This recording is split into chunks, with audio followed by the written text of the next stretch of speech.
Hello there, and welcome back to the Science Sleepy Minds, where the facts are real, the pace is slow, and falling asleep halfway through is not rude. It's the whole point.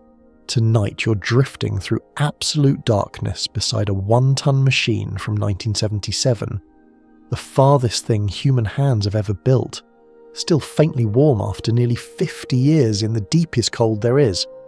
Our slow question for the night: why hasn't it frozen solid? Fair warning, if you were really floating out there without a suit, you probably wouldn't survive this. You'd get about 15 seconds of consciousness to enjoy the view, which isn't even enough time to find your phone. So tonight, you ride along as a ghost, warm, safe, and invisible. So before you get comfortable, take a moment to like the video and subscribe, but only if you genuinely enjoy what I do here. And leave a comment with where you're listening from and your local time. It's oddly comforting to know who else is drifting out here with us. Now dim the lights, maybe turn on a fan for that soft background hum, and let's ease into tonight's journey together. You open your eyes, your mind's eyes, the only ones that work out here, and let the scene assemble itself around you. Darkness first. Not the darkness of your bedroom, which is really just dimness with furniture in it, but a black so deep and so patient that the stars don't even twinkle. Twinkling, it turns out, is an atmosphere thing, and you left the nearest decent atmosphere about 15.5 billion miles behind you. And there, sliding silently past the stars, is the machine you came all this way to visit. Voyager 1 is smaller than you expect. The main body is a 10-sided box you could just about wrap your arms around, topped by a dish antenna 12 feet wide, permanently turned back toward a sun that is now just the brightest star in its sky. Long, spindly booms reach out from the body like the arms of someone who fell asleep mid-stretch. One carries cameras and sensors, one carries a magnetometer on a lattice so delicate it looks folded out of paper, and one, the short, unglamorous one, carries 3 dark cylinders that hum with quiet purpose. Remember those cylinders. By the end of tonight, you'll think of them the way you think of a heartbeat. The whole machine weighs about as much as a small car, and it is moving at roughly 17 kilometers per second. That's not a typo, and it isn't a burst of speed either. That's just cruise. 17 kilometers every single second for nearly 50 years, without a check engine light, without a service appointment, without once asking if we're there yet. At that pace, you travel from New York to Tokyo in about 10 minutes, though the in-flight meal is famously disappointing. Here's your first solid, mainstream, tell your friends fact of the night. This spacecraft left Earth on September the 5th, 1977, riding a Titan Centaur rocket up from Cape Canaveral into a Florida morning. Jimmy Carter was president. Star Wars had been in theaters for about 3 months. The cutting edge of home entertainment was the 8-track tape, which is fitting, because Voyager carries a tape recorder of its own, a real reel of magnetic tape that it still uses, like a tiny interstellar cassette deck that refuses to hear about streaming. And here's your first pleasantly odd tidbit. Voyager 1 wasn't even the first Voyager to leave. Its twin, Voyager 2, launched 16 days earlier, in August of 1977. The names were never about who left the driveway first. They were about who would reach Jupiter first, and Voyager 1 had the faster road. So somewhere out there tonight, in a completely different direction, the older sibling with the younger number is having a very similar, very quiet evening. Since 1998, when it slipped past the old Pioneer 10 probe, Voyager 1 has been the farthest human-made object in existence. And it stretches that record by more than 1 million miles every day, mostly while you're doing other things. 15.5 billion miles is a distance that stops meaning anything if you stare at it directly, so try this instead. A radio signal, light itself, the fastest thing the universe allows, needs almost a full day to make the trip. When engineers send a command, they press the button and then simply go home, have dinner, sleep, come back with coffee. Somewhere in the middle of all that, the message finally arrives. Now lay your ghostly hand on the spacecraft's flank, on those dark blankets. The emptiness around you sits within a few degrees of absolute zero. The universe's basement, the coldest cold there can be. Your kitchen freezer, which struggles against a single tray of ice cubes, is a tropical resort by comparison. By every instinct you own, this machine should have frozen into a lifeless brick somewhere around the funeral of disco, and yet, under your palm, parts of this spacecraft are still warmer than a spring afternoon. Deep in its belly, fuel lines are kept cozier than your refrigerator keeps your leftovers. Electronics tick and switch and murmur, and every day that big dish clears its throat and whispers home across the dark, a whisper that arrives billions of times fainter than the power of a watch battery and is still somehow heard. The people who built it promised 4 years of service. They hoped privately for a decade. It has now been on shift for almost 5, and the engineers who tend it, some of whom weren't born when it launched, still argue gently and fondly over how many more years it can keep whispering before the warmth finally runs out. We'll get to that argument. We'll get to all of it tonight. The nuclear heartbeat, the hand-stitched blankets, the golden record-riding shotgun, the volcanoes, the last photograph, and the long night when the lights begin going out one by one.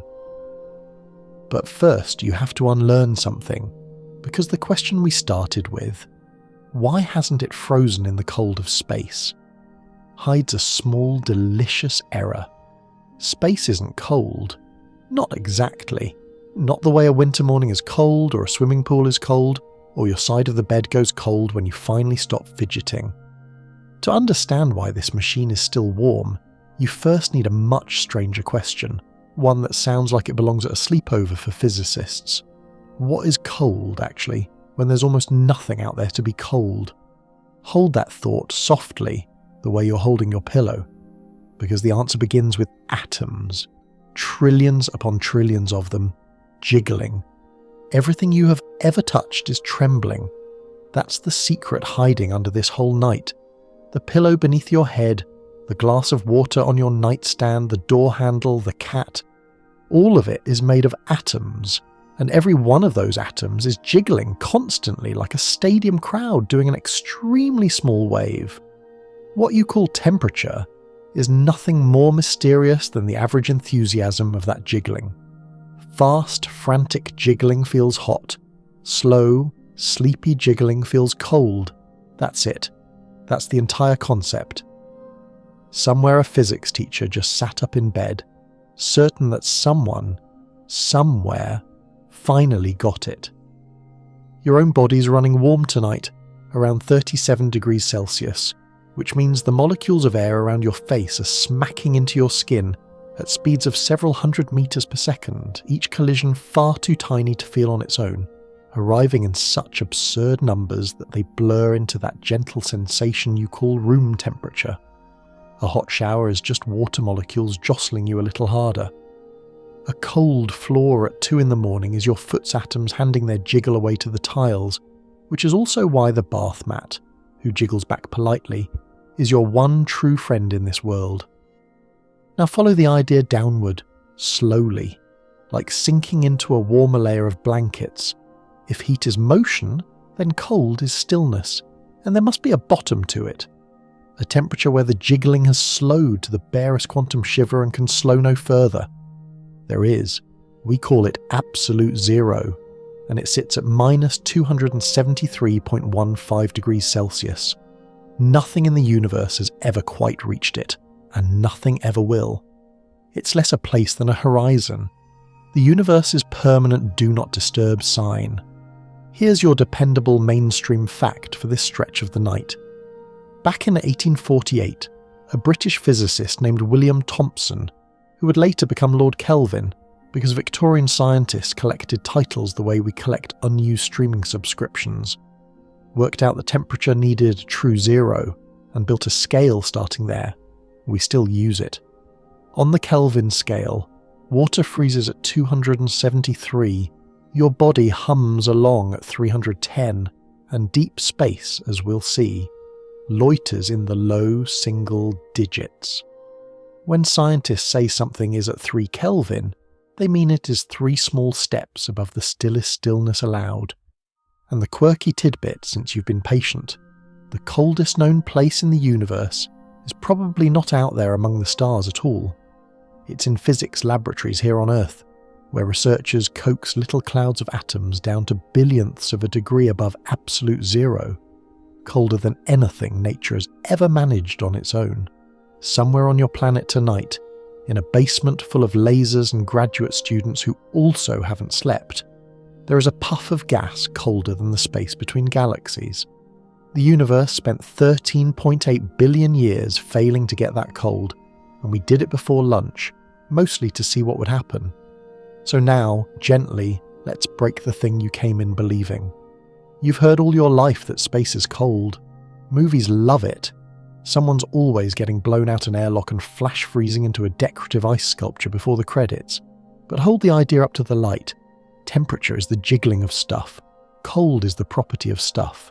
And space, real space, the space Voyager is swimming through right now, is defined by the almost complete absence of stuff.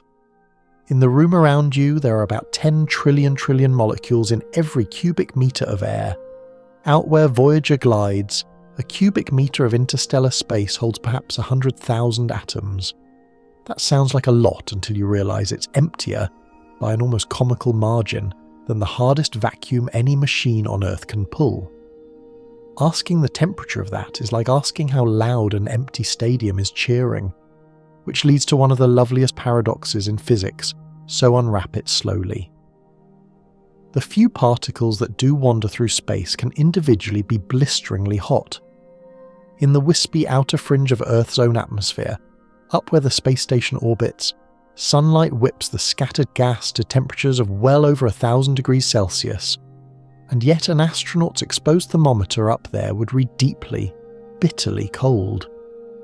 Both facts are true at once, because temperature and heat are not the same thing. Temperature is how fast each particle is moving. Heat is how much total warming actually gets delivered to you. A single spark from a campfire is over 1,000 degrees, but it lands on your arm and you barely flinch because it's tiny. It has almost nothing to give. A bathtub of merely warm water, on the other hand, will warm you to your bones because there's so much of it. Space is all spark and no bathtub. Its scattered atoms may scream along at ferocious speeds, but there are so absurdly few of them that they couldn't meaningfully warm or chill a teaspoon. And in truth, the very idea gets slippery this far out. Physicists still argue about how to properly define temperature for near-empty space at all. Whether you measure the frantic scattered atoms, the faint starlight passing through, or the ancient microwave glow left over from the Big Bang, you get 3 different, equally defensible answers, and thermodynamics purists have been known to ruin entire conference dinners over it. When a concept needs a committee, you know you've left the kitchen freezer world behind. So here's the quiet truth to tuck under your pillow. Space cannot make Voyager cold the way winter makes you cold. Winter attacks you. Cold air molecules mob your skin by the trillion, each collision pickpocketing a little of your warmth, and the wind replaces them with fresh thieves faster than you can generate more. That's what feeling cold is, being robbed at molecular scale continuously. Out here, there is no mob. There is no wind. A warm object in deep space is like a person standing in an infinite, empty, silent parking lot. Nobody is coming to take their heat away by force. Space is not an enemy pressing in. Space is an absence, politely declining to interact. And yet, and here is where the story turns, Voyager does lose heat. Slowly, steadily, a little every hour, like sand from a pinhole in the bag. Because even in a perfect vacuum, even with no atoms to bump against, warmth has one last way out, one door that no emptiness can ever close. Every warm thing you have ever known is quietly glowing, including you, in your bed, right now. To understand the door heat uses to escape, and the 2 doors the vacuum welds shut, you'll want to hold something famously ordinary in your mind, a humble thermos of coffee.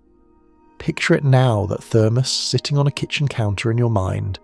You fill it with hot coffee at 7 in the morning, forget it exists, and at 4 in the afternoon it burns your tongue like it's holding a grudge.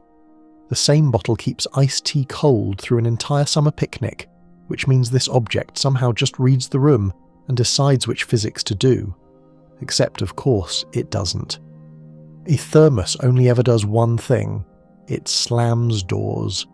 And to understand why Voyager 1 hasn't frozen, you need to meet the 3 doors that warmth can leave through.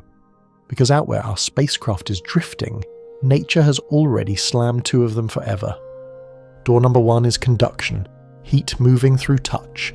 Leave a metal spoon in your tea and the handle warms up as the jiggling tea molecules bump the spoon's atoms, which bump their neighbours, which bump theirs, passing the shiver along like gossip down a row of theatre seats. It's why tile floors feel colder than carpet at the same temperature. Tile is simply better at gossip. Conduction needs stuff pressed against stuff. No contact, no theft. Door number 2 is convection. Heat carried away by moving fluid, air or water physically hauling your warmth off to somewhere you're not. It's the radiator warming a whole bedroom as hot air rises and rolls, the soup pot churning, the wind on a January street stripping you bare of the warm little air jacket your body had carefully built around itself. Wind chill is just convection showing off. But convection needs a crowd, an atmosphere, an ocean, a breeze. It needs something there. And now look around Voyager. That empty parking lot from before, remember? No mob, no wind, nothing to touch. In deep space there is no air to conduct heat away and none to carry it off. Doors 1 and 2 aren't just closed out here. There was never a hallway. This is precisely the trick a thermos pulls, by the way. Between its inner and outer walls hides a thin gap of vacuum, a little slice of personal outer space around your coffee. So touch and breeze simply cannot reach it. Voyager doesn't carry a thermos. Voyager is the coffee, and the universe itself is the gap between the walls. Your coffee goes cold on the counter in 20 minutes. A warm object hanging in deep space can take its sweet time, because the 2 fastest thieves in thermodynamics were never invited. Which brings us to the 3rd door, the one that nothing, anywhere, can ever fully close. Radiation. Every object warmer than absolute zero glows. Not metaphorically, actually glows, shedding its heat as light. Most of it is infrared, light too slow and too red for your eyes, but it is pouring out of everything, always. The campfire warming your face across a gap of cool night air. That's radiation, heat arriving as light without touching anything on the way. Your own body is radiating a few hundred watts into your bedroom right now, glowing like a bulb in a colour you can't see, which is exactly how those ghostly thermal cameras find people in the dark. You are, and have always been, faintly luminous. That's either unsettling or lovely. At this hour, let's choose lovely. Here's your solid historical fact for this stretch. Humans only discovered this invisible glow in the year 1800, when the astronomer William Herschel slid a thermometer just past the red end of a rainbow cast by a prism into what should have been empty shadow, and watched the temperature climb, warmth arriving as unseeable light. And it took until 1892 for a Scottish scientist named James Dewar to weaponize the loophole, inventing the vacuum flask to keep his laboratory gases cold. The quirky footnote, and one of history's great small tragedies, is that Dewar never patented it. 2 German glassblowers did, founded the Thermos Company, and when Dewar sued, the court decided the invention was his but the paperwork was theirs. He got the credit, they got every picnic on Earth. Historians still argue over whether he ever quite forgave the world for that one, and frankly, you'd need a very good night's sleep to do so. Now, radiation has a personality quirk that matters enormously for our spacecraft, so hold it gently. The rate of glowing depends savagely on temperature. Physics says the power radiated climbs as the 4th power of temperature, double something's temperature, and it sheds 16 times the heat, which means scorching things cool off in a hurry, but cool things whisper their heat away slowly, and cold things barely part with it at all. Cooling by radiation alone is like a bathtub draining through a pinhole that keeps shrinking as the water gets lower. The colder you get, the lazier the leak. Nature, it turns out, grades on a curve that favours the sleepy. And this, finally, is why the movie scene lied to you. Blown out the airlock without a suit, you would not flash freeze into an ice sculpture. Radiating a few hundred watts, wrapped in perfect vacuum, your body would take hours to cool to anything like frozen. You'd be long past caring, of course, because the lack of air settles matters in a minute or two, but cold would be nowhere on your list of problems. Those 15 seconds of consciousness we talked about up at the top, you'd spend them warm. Space would still be politely declining to interact with you. It just never got around to being cold at you. Here's the part that surprises almost everyone, though.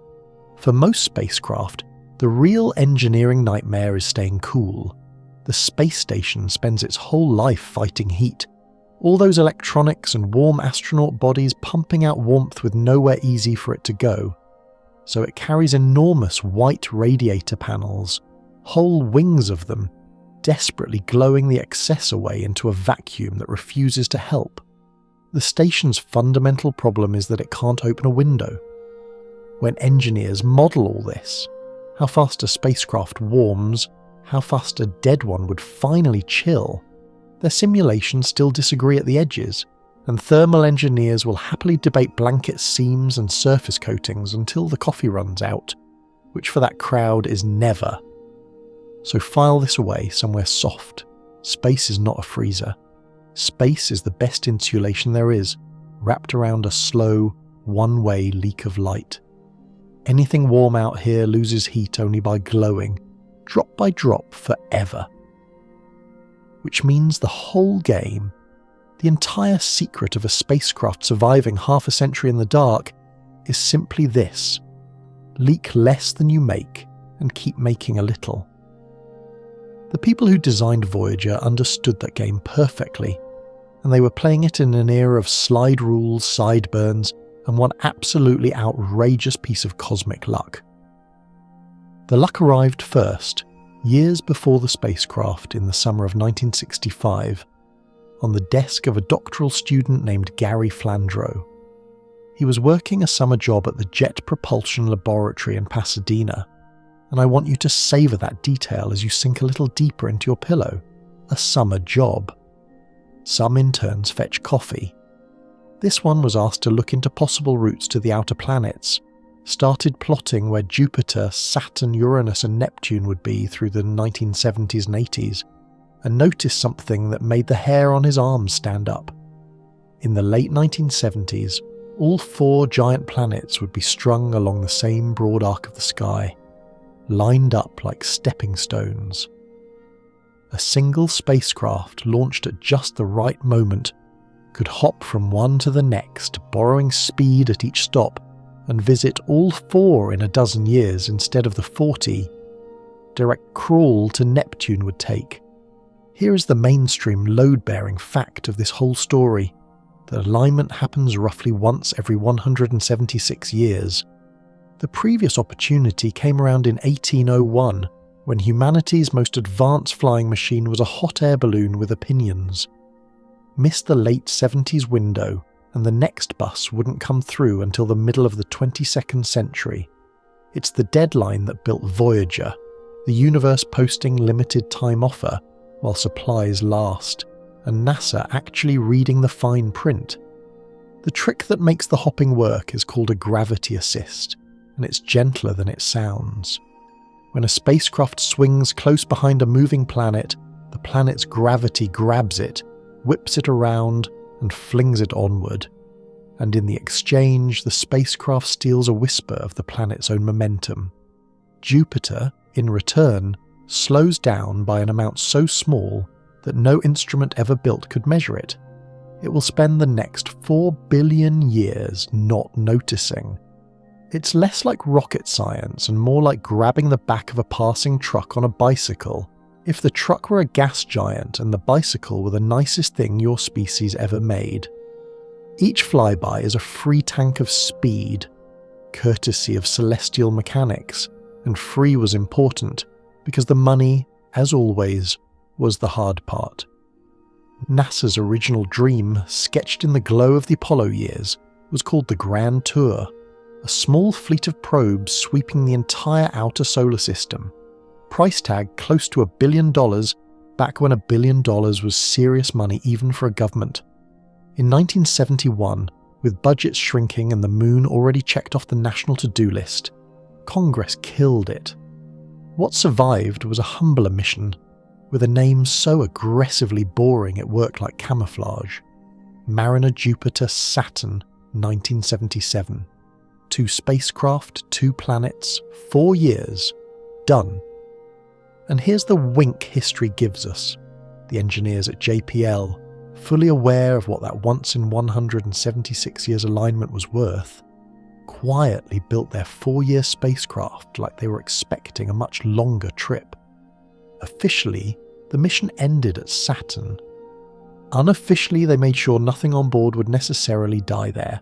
Sturdier parts, cross-wired backups, margins tucked inside margins, the engineering equivalent of packing a passport for a weekend trip just in case. Space historians still argue about how deliberate that quiet overbuilding was, whether it was a wink, a hedge, or just the personality of people who couldn't bear to build anything fragile. And every surviving engineer smiles the same smile when they're asked. A few months before launch, the pair got a new name, one with more roads in it, Voyager. And so we're back where our night began, at Cape Canaveral in the sticky end of a Florida summer, 1977. Remember, Voyager 2 climbing first in August, Voyager 1 following in September, the younger number taking the faster road. But your promised quirky tidbit lives inside that September launch, and it's the kind that keeps retired engineers up at night, decades later, in the good way. Voyager 1 rode a Titan rocket with a Centaur upper stage, and partway to orbit, the Titan's second stage shut down early. A propellant leak, a shortfall of push, the kind of hiccup that quietly murders missions. The Centaur stage above it noticed, did the math, and burned longer to cover the debt, spending its reserves to buy back the speed. When it finally released Voyager 1 onto its path to Jupiter, the Centaur had about 3.5 seconds of fuel left in its tanks. 3.5 seconds. The margin between the farthest travelled object in human history and a very expensive splash, roughly the length of one unhurried, sleepy breath. Take one now, just to feel how close that was, and the twist that makes it perfect. If that same tired Titan had hiccuped 2 weeks earlier under Voyager 2, there'd have been no saving it. That flight path was hungrier, and the reserves wouldn't have covered the bill. The universe apparently checks the seat assignments. While the rocket people were sweating seconds, the thermal people, our people tonight, were solving a quieter riddle. How do you dress one machine for a journey where the sun keeps turning down? At Earth, sunlight delivers a broiling kilowatt and 1/3 to every square metre it hits. At Jupiter, that's down to a 25th as much. At Saturn, 100th. The difference between standing beside a bonfire and looking at a picture of one. A spacecraft dressed for Florida freezes at Saturn, one dressed for Saturn cooks at Florida. So the designers made a decision with a certain bedtime logic to it. Build for the cold and shade yourself near the warmth. Keep the machine's heat in. Thermos rules, always. Point the big dish sunward early on like a parasol, and let the deep chill of the outer solar system become, in effect, the design's home climate. Voyager was never really built for summer. It was built for the long winter it would spend the rest of its existence in, and everything about it. The blankets we'll wrap ourselves in soon, the shutters, the paint, assumes the dark. But blankets only slow the leak. They don't fill the bag. Dress a machine however you like. If nothing inside makes warmth, the glow drains it all the same, and somewhere past Jupiter, our story quietly ends. The designers knew their spacecraft needed a source, something that would make heat and power the whole way down the dark for decades, with nothing to refuel it and no one to wind it up. Which brings us at last back to those 3 dark cylinders humming on their short boom, the ones I told you to remember. It's time to meet the heartbeat. Drift around to the far side of the spacecraft, past the shadow of the big dish, and there they are. 3 stubby cylinders stacked end to end on their short boom, held out and away from the delicate instruments like a lantern at arm's length. They don't spin. They don't hum with electricity in any way you could hear, even if sound worked out here. They just sit there, radiating a soft, steady warmth into the dark. And if you slipped your ghostly hand between their cooling fins, you'd feel it. Real heat, fire warm, in a place where the nearest campfire is 15.5 billion miles behind you. These are Voyager's radioisotope thermoelectric generators, RTGs to their friends, and they are the entire reason tonight's question has a happy answer. Everything else on this machine is clever. These are alive. Well, alive-ish, in the way a banked fire is alive, patient, glowing, and profoundly uninterested in your schedule. Inside each cylinder, behind layers of casing, sit 24 little spheres of plutonium, specifically plutonium-238, and that number matters, so let's be gentle and precise, the way you'd want facts delivered at this hour. This is not the plutonium of nightmares, that's its cousin, plutonium-239, the one they build weapons from. Plutonium-238 can't sustain a chain reaction no matter how you arrange it. It does exactly one trick, and it does it magnificently. It falls apart, atom by atom, on a schedule you could set a clock by, a half-life of about 88 years. Each decaying atom spits out a tiny particle that slams into its neighbours and turns its farewell into pure jiggle. And jiggle, as you now know better than most people awake at this hour, is heat. A fresh lump of plutonium-238 sits there, glowing cherry red from nothing but its own atoms quietly leaving. Like a toaster coil that never pops. No flame, no fuel line, no off switch. Wrap your fist around a piece, and it would stay fire hot your entire life, and your children's, and a good way into their children's. Although as your nighttime science friend, I'm obligated to suggest you not do that. Your mainstream historical fact then, plutonium didn't exist, at all for practical purposes, until the winter of 1940 into 41, when a young chemist named Glenn Seaborg and his team at Berkeley created it, atom by atom, in a lab, making it the first element manufactured before it was ever found in nature. It was wartime. The discovery went straight into a locked drawer, and Seaborg had to wait years to tell anyone he'd added a square to the periodic table.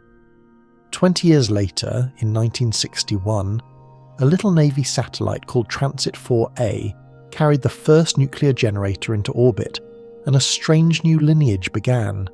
Machines that carry their own hearth. By 1977, that lineage had produced the 3 cylinders in front of you. But heat alone doesn't run a radio. The second half of the machine's name, thermoelectric, is a piece of physics so old it predates the light bulb by decades. In 1821, a Baltic German physicist named Thomas Seebeck noticed that if you join 2 different metals and warm one end of the junction, while cooling the other, a small electric current begins to flow, coaxed into being by nothing but the temperature difference itself. No turbine, no piston, no moving parts whatsoever. Voyager's generators are lined with hundreds of these junctions, silicon and germanium in this case, with their hot side pressed toward the plutonium's glow, and their cold side facing the endless chill you've spent all night getting acquainted with. The vacuum that was supposed to be Voyager's great enemy turns out to be half of its engine. You need the cold to make the current flow. Deep space, it turns out, was hired as a component. The universe's emptiness on payroll since 1977. At launch, the 3 generators together made about 7,000 watts of raw heat, which the thermocouples skimmed into roughly 470 watts of electricity.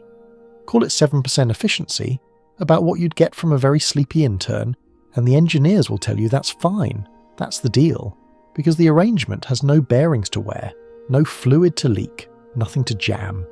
It is, in essence, a rock that pays rent. And the unskimmed 93%, all that leftover warmth pouring off the fins, hold that thought for a few minutes, because that waste is about to become the hero of a later chapter. Now for the tidbit you can carry to breakfast, and it's a strange, tender one. This same plutonium-238 once-powered pacemakers. In the 1970s, surgeons implanted hundreds of them, tiny nuclear batteries stitched into human chests, each with a fleck of the same material now drifting past your hand, keeping hearts beating decade after decade with no surgery to swap batteries. Some of those patients outlived every battery-powered alternative on the market, and a few are still walking around with warm plutonium hearts well into the 21st century. So when I keep calling these cylinders Voyager's heartbeat, understand, that's barely a metaphor. The same quiet fire has kept time inside actual human ribs. Sleep on that one gently. It's one of the sweetest facts I own. Of course, every heartbeat slows.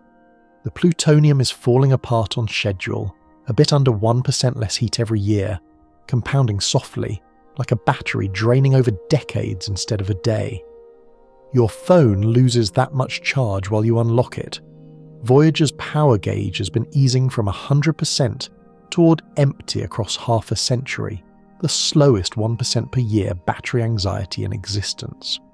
But here's a wrinkle the mission's own veterans find genuinely interesting. The electricity has faded faster than the plutonium alone can explain. The thermocouples themselves are aging, decades of heat slowly rearranging their crystals, and engineers still debate exactly how to split the blame between the tired fuel and the tired junctions, a bookkeeping argument that has outlasted careers and at this point, several of the committee rooms it was held in. However you split it, the arithmetic is the same quiet countdown, and we'll sit with it properly later tonight, when the lights start going out. For now though, stay here in the good part. It is some time in the late 1970s in this story of ours. The generators are young and roaring, by their standards, which means silently, and the spacecraft has warmth to spare. 7,000 watts of gentle fire day and night, no wind to snuff it, no rain to find it. The only question left is the one your grandmother could have answered. You've got a good fire going and a long winter ahead. How do you keep the heat in? Blankets. Obviously, blankets. Run your hand along the spacecraft's body again, those dark outer wrappings you touched at the start of the night, back when you still thought space was cold. Up close, they're not what you'd expect. Not metal plating, not rigid panels, but actual fabric. Layer upon layer of whisper-thin plastic film, each one coated in a mirror-fine skim of aluminum, stacked a dozen and more deep, loosely draped and gently crinkled, like someone gift-wrapped a washing machine in the world's most expensive leftovers foil. Engineers call it multi-layer insulation, MLI when they're tired, which is always. And it is the single most underrated technology in the history of spaceflight. It has no moving parts, no power draw, no software. It's a blanket. It is, quite sincerely, the reason half of our robotic ambassadors haven't died of exposure. $1 billion mission's life entrusted to the same strategy your grandmother swore by, which was, layers, dear. Always layers. But here's the sleepy clever part. The part worth slowing down for. Remember your 3 doors. Inside a stack of blanket layers there's no air. We're in vacuum, so convection was never invited. The layers barely touch each other, and where they must, they're crinkled. That's what the wrinkles are for, reducing contact to the tiniest scattered points, so conduction has almost no bridge to gossip across. That leaves only radiation, the glow. And against the glow, each aluminized layer is a mirror.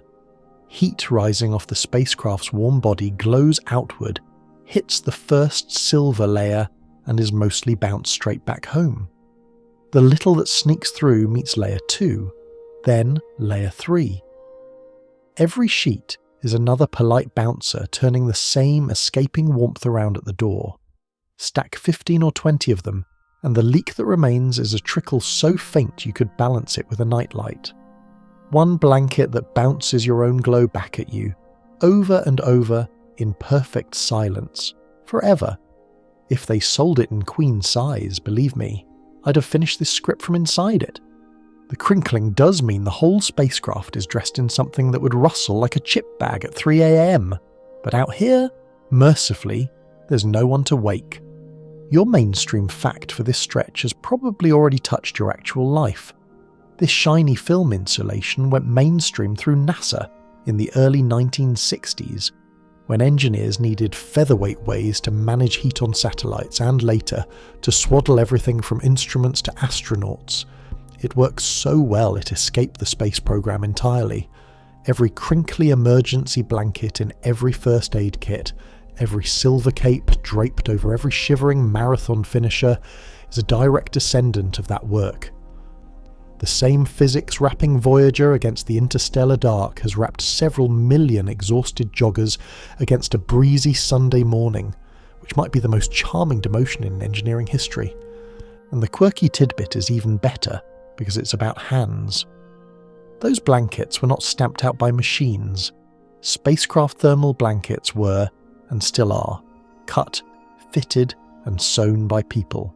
Skilled technicians, many of them women who came up through garment work and upholstery, hunched over patterns and sewing machines in clean rooms, stitching custom-tailored insulation for every awkward corner of a machine bound for the stars.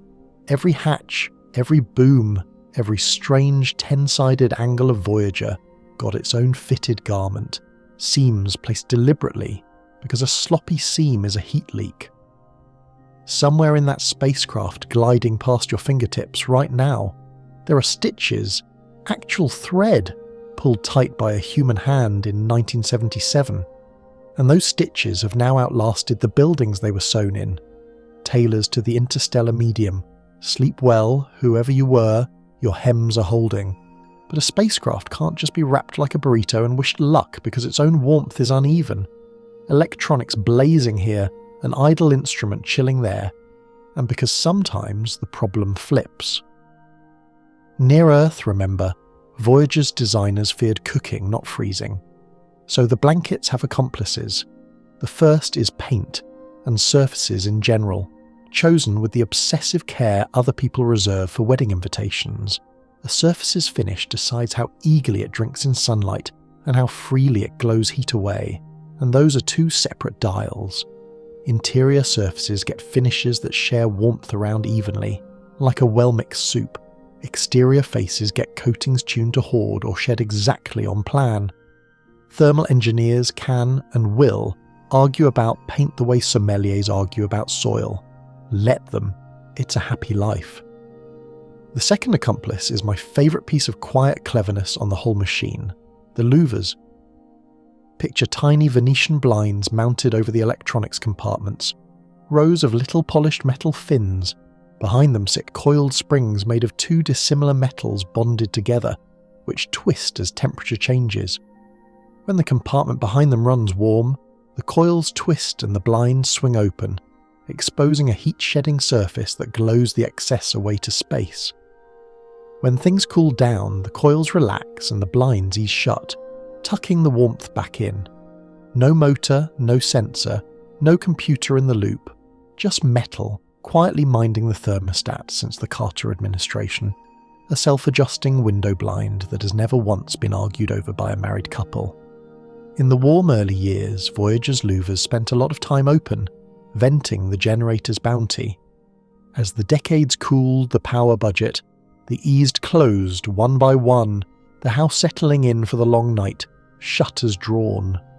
And where blankets and blinds aren't enough, a fuel line here, a camera there, some lonely far corner of the machine, the designers scattered small electric heaters, little resistive elements that sip precious watts and give them back as local warmth.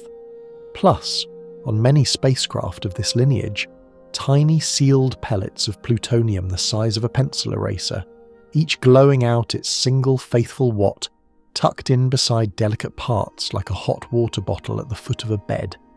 Here's the wistful part though, the open question the professionals chew on at conferences. Nobody has seen those blankets since 1977. Half a century of micrometeorite dust has been sandblasting them at absurd speeds, each grain tinier than talc, each impact a pinprick. And ultraviolet light and radiation have been slowly working on the materials the whole way out. Thermal engineers still argue about how much the blankets have degraded, how many pinholes, how much the coatings have dulled, because there is no inspection port on a machine 15.5 billion miles away. The blanket's report card can only be read one way, indirectly through the temperatures inside, and those temperatures tell a story nobody fully expected. A story about the heat nobody wanted saving everything. Because here's the thing nobody puts on the mission patch. Most of what keeps Voyager's insides livable isn't the heaters at all. It's the heat that everything else gives off while doing its actual job. Engineers call it waste heat, which is deeply unfair. It's just heat with bad public relations, and it is the accidental furnace at the centre of tonight's mystery. Settle back and follow the watts slowly, like counting sheep with a budget. There's a law of nature, the first law of thermodynamics, the universe's strictest accountant, that says energy never vanishes, it only changes clothes. So take one single watt of Voyager's precious electricity and watch where it goes. It flows into the radio, or the computer, or the tape recorder, and does something useful. Flips a switch, spins a reel, amplifies a signal, and then it doesn't disappear. Every last bit of it, once the work is done, turns back into warmth right there inside the machine. A computer is a heater that happens to think. A radio is a heater that happens to sing. Your laptop warming your actual lap during a late movie, your phone going toasty during a video call, the back of the refrigerator, the top of the modem. You felt this law your whole life without being introduced. Electricity in, work done, heat out. Always, no exceptions, no refunds. Now look at what that means for our 10-sided box gliding through the dark.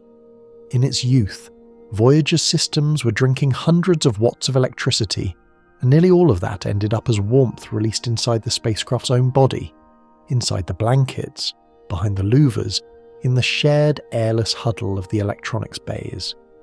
Think of it as a small, extremely well-insulated studio apartment, heated entirely by a gaming PC that never sleeps. A couple hundred watts doesn't sound like much, is a few old-fashioned light bulbs or 2 sleeping adults, but seal it inside a thermos-wrapped box in a vacuum, where the only way out is a slow glow through mirrored blankets, and it's plenty. Your own body, by the way, idles at about 100 watts.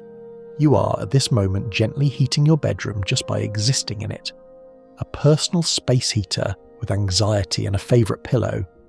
Voyager runs on the warmth of roughly 2 or 3 of you, spent carefully, and it has made that suffice at temperatures that would kill every winter on Earth.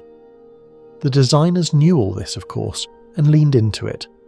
Why spend a scarce watt on a dedicated heater when the computer already runs warm? Park the delicate things near the chatty electronics. Let the radio's amplifier, the single hungriest device aboard, double as the hearth in the corner of the cabin. In a machine this far from the sun, no watt gets to be lazy. Every single one works 2 jobs, doing something useful, and then, exhausted, radiating quietly into the room like everyone else at the end of a shift. Frugality is architecture. Your grandmother, again, would approve. But waste heat has a secret second life. And this is where tonight's story takes a turn so lovely I've been saving it. Heat, remember, leaves by glowing, and light, it turns out, pushes. Every photon leaving a warm surface gives that surface the tiniest imaginable shove in the opposite direction. Like a swimmer kicking off a pool wall. If the swimmer were a particle with no mass and the pool wall were $1 billion spacecraft, which means anything warm that glows unevenly, more heat leaking out one side than the other, is, in the strictest technical sense, a rocket. The world's weakest rocket, Your bedroom space heater is producing measurable thrust right now. It will reach highway speed sometime around the heat death of the universe, but the principle stands. And that principle once broke physics, your mainstream fact, wrapped inside the best detective story in modern spaceflight. Voyager's forerunners, Pioneer 10 and 11, launched in 1972 and 73, were tracked by radio for decades as they coasted out of the solar system, and the tracking data showed something impossible. Both spacecraft were slowing down. A whisper more than gravity allowed. The pull was absurdly small, about a billionth of the acceleration you feel getting out of bed. But it would not go away, and it became famous, the Pioneer anomaly. For 20 years, theorists went appropriately feral. Was it dark matter dragging on the probes? Was gravity itself different at great distances? Whole careers, entire proposed revisions to the laws of motion, hung on this one stubborn whisper. Then, around 2012, a team finished an almost absurdly patient piece of homework. They rebuilt the Pioneer's thermal behaviour in software, watt by watt, blanket by blanket, using decades-old telemetry and engineering drawings, and found the culprit: waste heat. The spacecraft's warmth was escaping slightly more toward the front than the back, mostly bouncing off the big dish antennas, and that faint, uneven glow was pushing back on them like a slow sigh.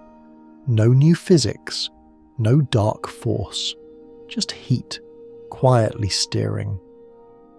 The tidy quirk to file next to the crocodile facts of the world. Humanity once nearly rewrote gravity because a spacecraft's leftovers were warm on one side. A few physicists, it must be said, still argue the accounting doesn't close perfectly, that a stray fraction of the anomaly might yet be hiding something deeper. And let them have it. Every good ghost story deserves one unlocked door. Voyager feels the same gentle breath, of course. Its own warmth leaks a little unevenly, nudging its path by amounts the navigation team genuinely has to include in their models. Think about that. The mission's course calculations account for the recoil of its own coziness. Somewhere in Pasadena there is a spreadsheet cell, lovingly maintained, for the thrust produced by being warm. If that's not the most bedtime fact of the night, I don't know what is. So the furnace works, and works twice, heating the cabin, then whispering against the hull on its way out. But a furnace in the living room has limits, and you already know them from every winter house you've ever slept in. The rooms near the fire stay snug. The far bedroom down the hall over the garage, that one grows its own climate. Frost inside the window. Voyager has rooms like that too. Instruments perched out on booms, far from the huddled warmth, wrapped in their own small blankets, drinking their heater watts when they're allowed. As the power budget tightened over the decades, some of those far rooms had their heaters shut off entirely, deliberately, one by one, to keep the heart of the house alive. What happened next in those cold rooms surprised everyone.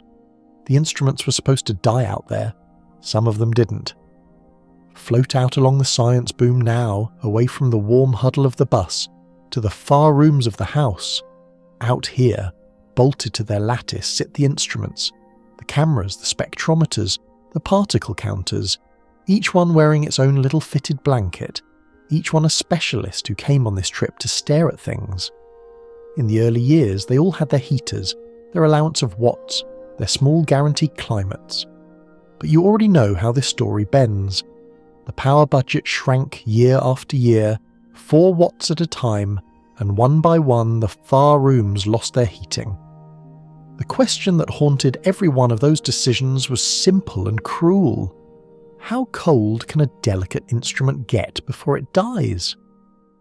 The official answers lived in test reports from the 1970s. The real answers turned out to be much stranger. Here's the story the engineers themselves tell with a kind of baffled affection. Your solid fact for this stretch of the night. Voyager 1 carries an ultraviolet spectrometer, an instrument built to sip the thinnest wavelengths of light. In 2012, needing the watts elsewhere, the team switched off the last heater, keeping it comfortable. Everyone understood what that meant. The device had been qualified in testing down to somewhere around 35 degrees below 0 Celsius, and without its heater it would sink far past that. The temperature fell to roughly 79 below, and the instrument kept working. Not limping, working, faithfully returning data at a temperature more than 40 degrees colder than anything it had ever been asked to survive, with the serene confidence of a Midwestern dad stepping out into a blizzard in shorts. It carried on for years, well past the point where anyone could claim to fully understand why. The team retired it in 2016, healthy to the last, less because it failed, and more because the mission's needs had moved on. Its warranty, for the record, had expired sometime around 1981, and it isn't an isolated miracle. Across both Voyagers, hardware has repeatedly shrugged off cold it had no business surviving, which raises the question of why anyone was surprised, and the answer is that cold is a genuine assassin of machinery. It's just a slow and picky one.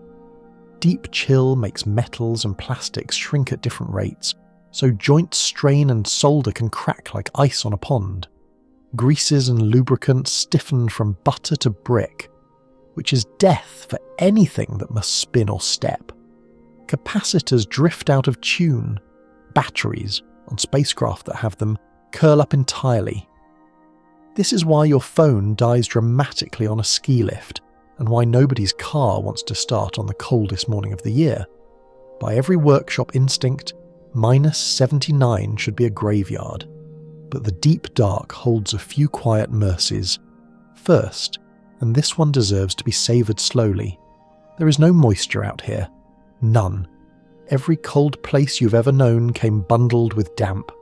Frost on the window, ice in the lock, condensation creeping into electronics the moment they cool. Vacuum has no water to condense, no frost to form, no ice to wedge into seams. Voyager is experiencing the driest cold in existence. Winter with none of winter's actual weapons. Second, cold is only half the killer. The other half is change. What shatters things is cycling. Warm, cold, warm, cold. 1,000 expansions and contractions fatiguing every joint, which is what roads endure every winter, hence potholes. Voyager's outer instruments cooled once, slowly, over years, and then just stayed there. A single, patient exhale down to a steady chill. No cycles, no fatigue, no potholes. And third, engineers of the 1970s, bless every one of them, were shameless sandbaggers. Remember that quiet overbuilding from the launch chapter? When a JPL veteran wrote, "tested to minus 35" on a datasheet, what the hardware could often actually endure was a different, sturdier number they simply never promised. Engineers still argue about how much of the Voyager's cold weather heroics is physics, the dry, stable, cycle-free chill, and how much is just 1970s margin culture wearing a modest coat, and the honest answer is probably yes. Now for the tidbit that will genuinely reorganise how you picture this spacecraft, because tonight's whole question turns out to have one place where it's desperately literal. There is something aboard Voyager that absolutely, positively must not freeze, and it isn't the electronics, it's the fuel. Voyager steers with little puffs of hydrazine, about 100 kilograms of it loaded at launch, feeding thrusters the size of your thumb, and hydrazine freezes at around 1 to 2 degrees Celsius. Read that again, slowly, and smile, warmer than your refrigerator. The fuel keeping humanity's farthest machine pointed at home would freeze solid on the top shelf of your fridge, snuggled between the mustard and the leftovers. Out where the ambient universe sits a few degrees above absolute zero, Voyager's plumbing must be held at roughly the temperature of a pleasant wine cellar, a chain of lines and valves that can never, ever have a bad night. If the hydrazine ever freezes in its lines, the spacecraft loses the ability to point its dish at Earth, and a machine that cannot point is, for all purposes, gone. Still warm at the heart, still ticking but mute. So when the thermal engineers rank their nightmares, Frozen circuits are somewhere down the list. Frozen plumbing is the top. It always has been. Somewhere in the bus right now, watts that could have fed an instrument are standing guard over pipes instead, because the mission's real jugular is a fuel that thinks a refrigerator is the Arctic. So the picture you should carry into the next stretch of tonight is this. Voyager is not uniformly warm, and hasn't been for decades. It is an archipelago, a warm heart of huddled electronics, a wine cellar lifeline of heated plumbing, and out on the booms, instruments enduring their own private winters at 70, 80 below. Some retired, some astonishingly still on duty. Why hasn't Voyager frozen? Turns out to have a truer, softer answer. Parts of it have. It froze the way a house in a hard winter freezes. The far rooms surrendered, the pipes defended, the hearth held. Triage, not miracle. Although the miracles keep interfering. And notice what's missing from this entire picture. In every winter you've ever lived through, there was one warm thing everyone turned toward, the sun. Out here, nobody's turned toward it in decades. It's back there somewhere among the other stars, still technically the brightest thing in Voyager's sky, and about as useful now as a porch light seen from the far end of town. How useless exactly? The arithmetic is almost funny. Light spreads itself thin the way butter does on too much toast. The same pat scraped over more and more surface until it's barely a rumour of butter. Physics calls it the inverse square law, and it's gentler than its name. Move twice as far from a light, and its glow must cover 4 times the area, so you get a quarter of it. 3 times as far, a ninth. 10 times, 100th. Nothing personal, no malice, just geometry, patiently diluting every lamp in the universe. You've lived this law at every campfire, shuffling your chair inward through the evening, as the conversation got quieter, because 2 meters from the flames is toasty, and 6 meters is a jacket. Now do the campfire math for a spacecraft. At Earth's distance, sunlight arrives with real muscle, about 1300 watts pouring onto every sunlit square meter, a hairdryer's worth on your beach towel, enough to burn your shoulders and warm entire hemispheres. That's the climate Voyager was born into. By Jupiter, 5 times farther out, geometry has already collected its tax, down to a 25th. At Saturn, 100th. Remember, the bonfire's become a photograph of a bonfire, and Voyager kept going.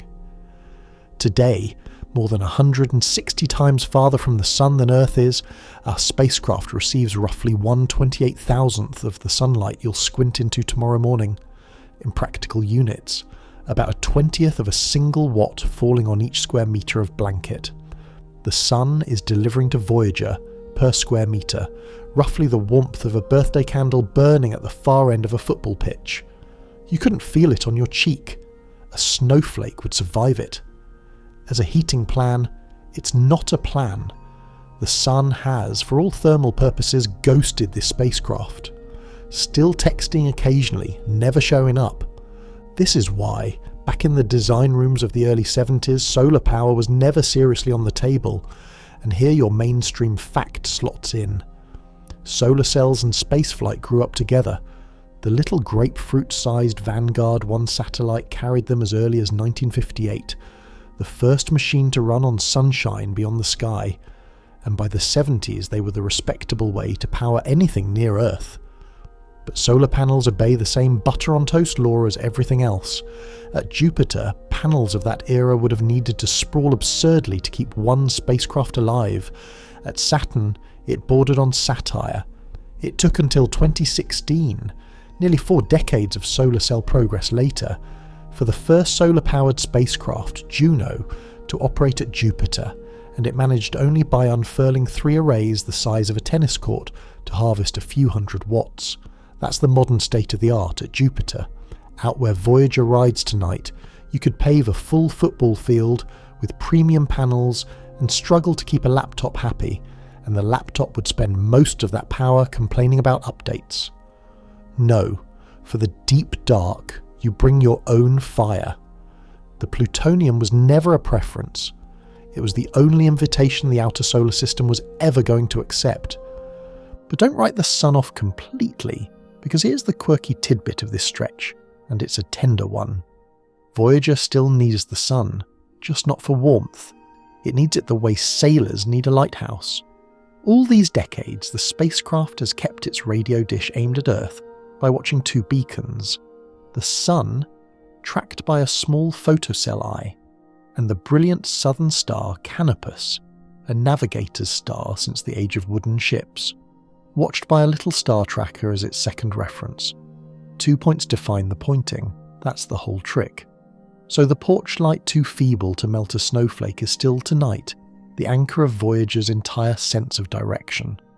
From out there, the sun has shrunk to a dazzling pinprick, no longer a disk you could see, just the brightest star in a sky full of them, delivering all told the light of maybe a dozen full moons squeezed into a single point. Enough, oddly, to cast the faintest shadows, enough to steer a civilization's farthest machine, not enough ever again to warm it. There's something almost parental about that arrangement. No longer able to keep you warm, still quietly helping you know which way home is. Somewhere in your own life, there's probably a porch light like that. Too far away to feel, impossible to navigate without. And you can think about that for exactly as long as it stays cozy and not a moment longer. And because you deserve one more small marvel before we drift onward, sunlight out there is old news in every direction. The light striking Voyager's blankets tonight left the sun almost a full day ago. The same lag as the radio messages, since light is light.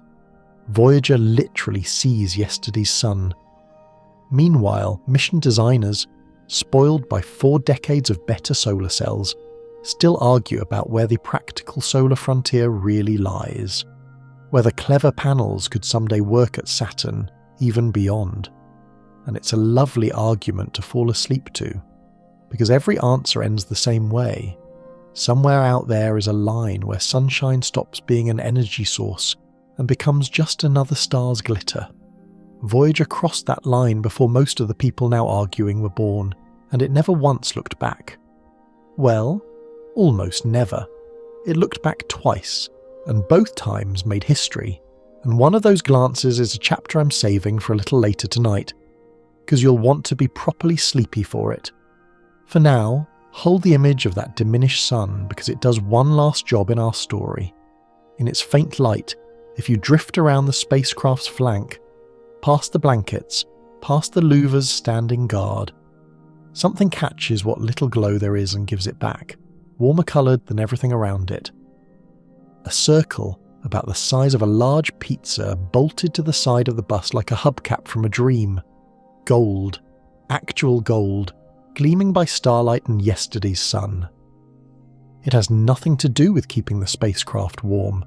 It has everything to do with why this particular machine, of all the machines we've ever built, is the one we couldn't bear to let freeze.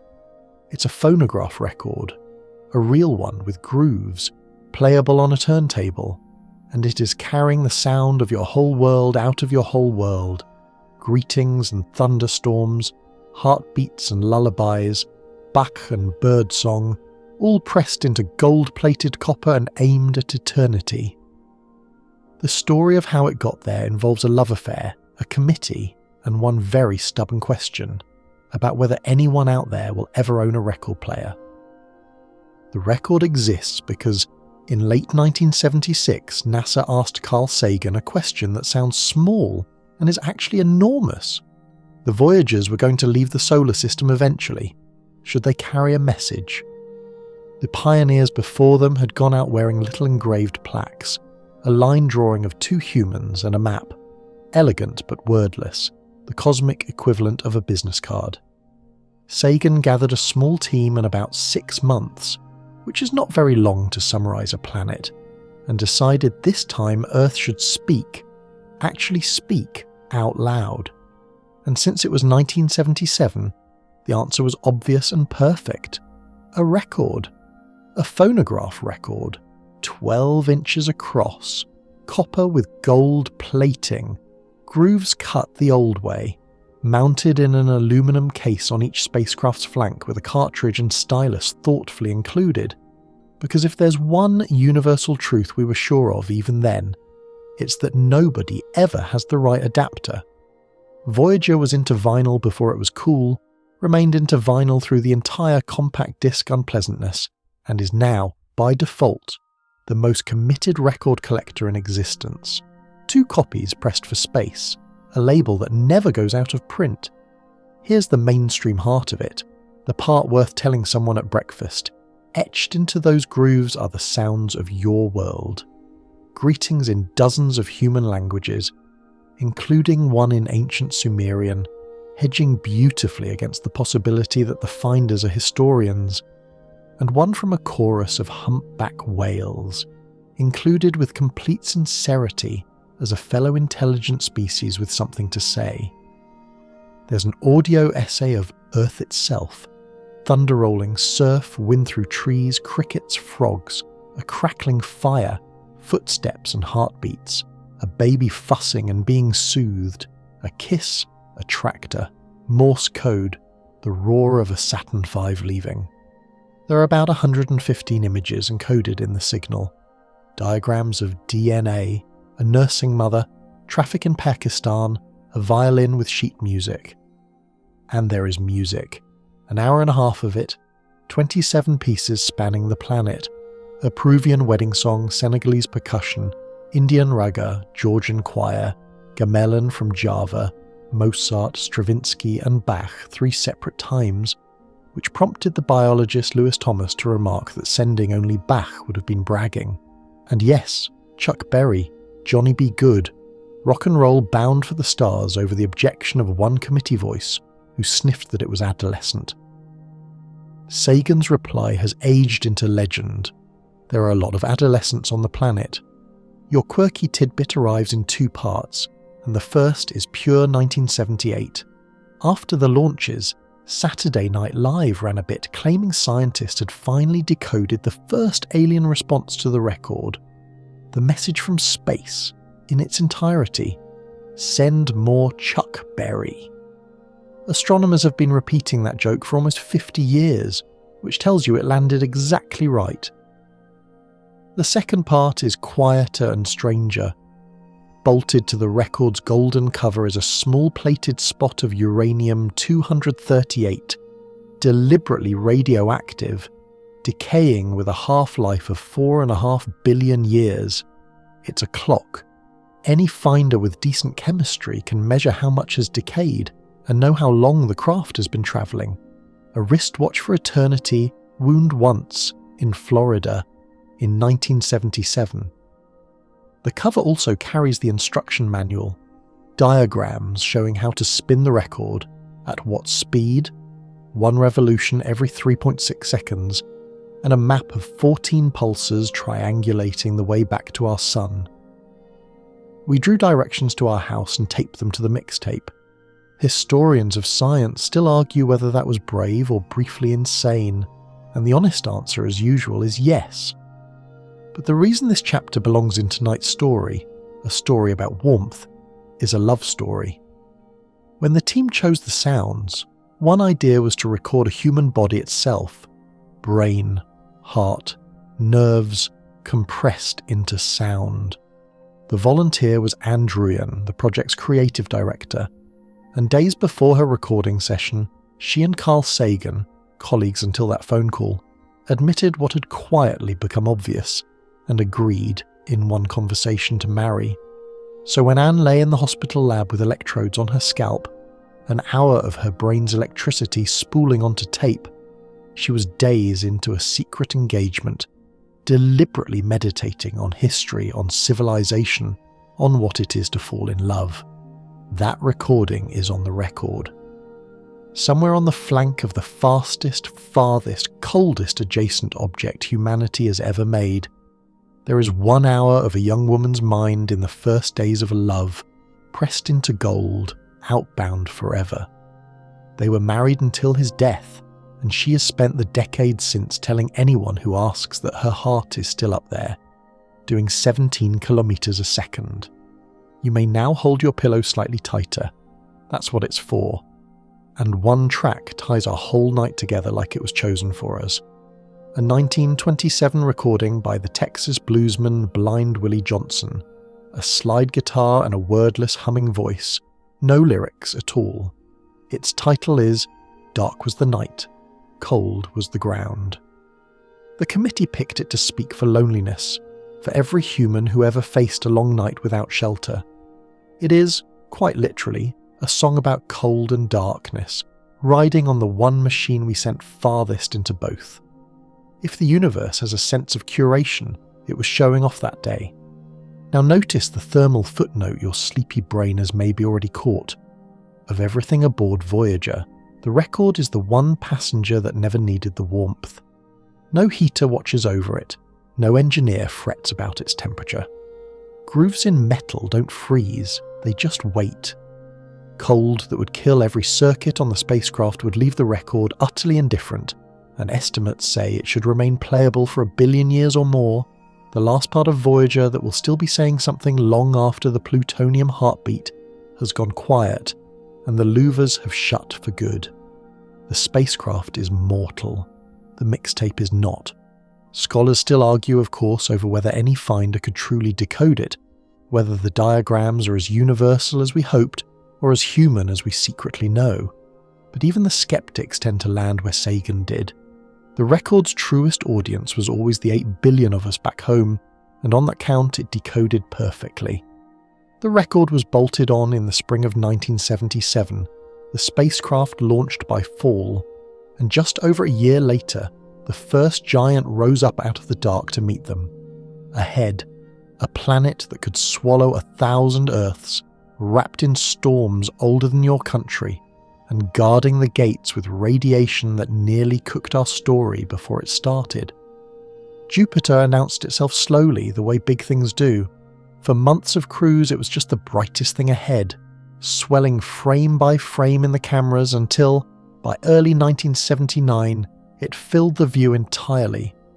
A world 11 Earths wide, banded in butterscotch and rust and cream, its storms swirling in time-lapse films that made scientists back in Pasadena gasp out loud. Clouds the size of continents folding into each other like batter. On the 5th of March, 1979, Voyager 1 swept through its closest approach, skimming about 350,000 kilometers above those cloud tops, roughly the distance from Earth to the Moon, used here as a near miss. That date is your anchor fact for this stretch of the night, one of the great days in the history of looking. Within about 48 hours of it, humanity's picture of the outer solar system went from fuzzy telescope smudges to weather reports. But the toll booth at Jupiter's gate doesn't take money, it takes radiation. Jupiter has the most ferocious magnetic field of any planet, a magnetosphere so vast that if your eyes could see it from Earth, it would look bigger than the full moon, and that field whips charged particles to vicious energies and stores them in belts, a planet-sized version of the static shock from a doorknob, administered continuously with spite. The Pioneer probes had staggered through a few years earlier and come out half-blinded, instruments singed, mission planners duly horrified, the scouts limping home to report that the castle moat was, in fact, full of electric eels. So Voyager's builders hardened everything they could. Shielded cables, sturdier parts, spot armour over the most delicate organs.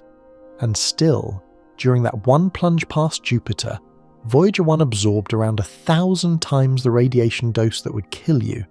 You, the ghost at the railing tonight, would not have enjoyed the view for long. The spacecraft shrugged through with only bruises, a few instruments drifting briefly out of calibration, and the onboard clocks and cameras falling subtly out of step, so that some of the most dramatic close-ups smeared like photos taken from a moving car. The images that survived rewrote textbooks anyway. It turns out you can flinch and still make history. And then came the discovery nobody assigned, your quirky tidbit, and one of my favourite stories in all of spaceflight, because the hero wasn't even on the science team. Days after the flyby, a young navigation engineer named Linda Morabito was doing profoundly unglamorous work, enhancing an overexposed parting shot of the crescent moon Io, hunting for faint background stars to fix Voyager's position. Accounting, basically, done with starlight. On Io's edge, she noticed a pale, umbrella-shaped smudge rising some 270 kilometers off the surface. She checked for every boring explanation. Another moon behind it, a camera flaw, a processing ghost. Nothing fit. What she had found, in a navigation photo on a Friday, was a volcano, erupting, leave, on another world. The first active volcano ever seen beyond Earth, discovered by the person doing the bookkeeping, and the cosmic punchline. Just 3 days before the flyby, 3 theorists had published a paper predicting exactly this, that Jupiter's gravity should be kneading Io like dough and melting it inside. Prediction on Monday, eruption photographed by Friday. Science rarely sticks the landing that cleanly. When it does, somebody usually checks the receipts twice. Io deserves a moment of sleepy awe because it's the anti-Voyager. Tonight's whole thermal story, inverted. Everything else at that distance from the sun is deep frozen, and by rights Io should be an ice-crusted fossil. Instead, it is the most volcanically violent body in the solar system. Hundreds of volcanoes, lava fountains taller than countries, a surface that repaves itself so fast it has essentially no craters and, in places, runs hotter than anything this side of the sun's photosphere. It achieves this with no plutonium and no blankets. Just an orbit that Jupiter and the neighbouring moons keep yanking slightly oval, so the entire moon flexes, and flexing, as you know from bending a paperclip until it burns your fingers, makes heat. Friction as a lifestyle. Io is the solar system's overworked stress ball, kept warm forever by never being left alone. The exact opposite of our spacecraft, which is kept warm by bringing its own fire into perfect solitude. Planetary scientists still argue about precisely where inside Io all the heat is made and stored. Shallow slush, deep magma ocean, some layered compromise. And the argument has outlived every probe that's ever photographed it. Jupiter itself, it turns out, is also on team make your own warmth. Measure carefully, as Voyager helped us do, and the planet radiates significantly more heat than the sun gives it, still slowly exhaling the warmth of its own formation 4.5 billion years later. A planet-sized ember under butterscotch blankets, proof at the grandest scale that generating your own coziness is a thoroughly respectable way to survive the dark. Somewhere between Io's tortured glow, Jupiter's slow exhale, and the little plutonium hearth sailing past them both, you may notice the universe repeating one bedtime lesson at 3 different volumes. Voyager, one left Jupiter laden with treasure. The first close portraits of the 4 big moons. Pizza-faced Io, Europa, whose eerie, cracked ice smoothness would tantalize the world in Voyager 2's closer photos and launch 1,000 careers hunting its buried ocean. Giant Ganymede, battered Callisto. It found Jupiter's ring, a whisper-thin hoop nobody expected, plus lightning bigger than Earth's, auroras, and 2 new small moons for the collection. And it left richer in the way that matters most to a traveller, faster. The gravity assist, that polite theft we discussed back in the geometry chapter, flung Voyager 1 out of Jupiter's grip with an extra 16 kilometers per second of speed relative to the Sun, the truck grab that made the rest of the journey possible. Jupiter, for its part in this transaction, will finish paying its immeasurably tiny bill sometime around the end of the universe. The spacecraft's thermal report card from the encounter, by the way, was serene. The louvers did their quiet Venetian work, the blankets held, and the radiation, for all its menace to circuits and chromosomes, carried barely any heat worth mentioning, all spark, no bathtub, as you learned early tonight. The machine sailed out of the most violent environment it would ever touch with its cabin temperature barely troubled, like a train sleeper rolling through a thunderstorm. Ahead now, 20 more months of cruise and then the ringed one, paler, colder, stranger, where Voyager 1 would make the single most consequential detour of its life and pay for it with everything that came after.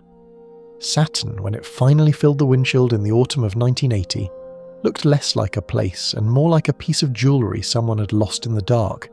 That impossible butterscotch ball, and around it the rings, which the cameras dissolved from the 2 or 3 neat hoops in your childhood drawings into thousands upon thousands of individual ringlets, grooves within grooves, a vinyl record the size of 100 Earths. Even the anomalies were elegant.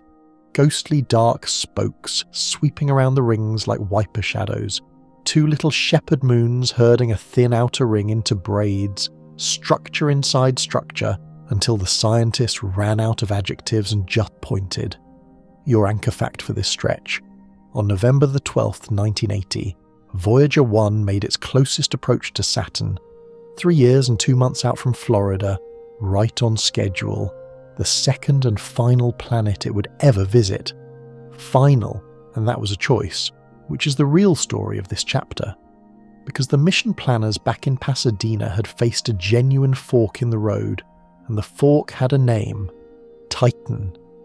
Saturn's biggest moon had been whispering to astronomers for decades.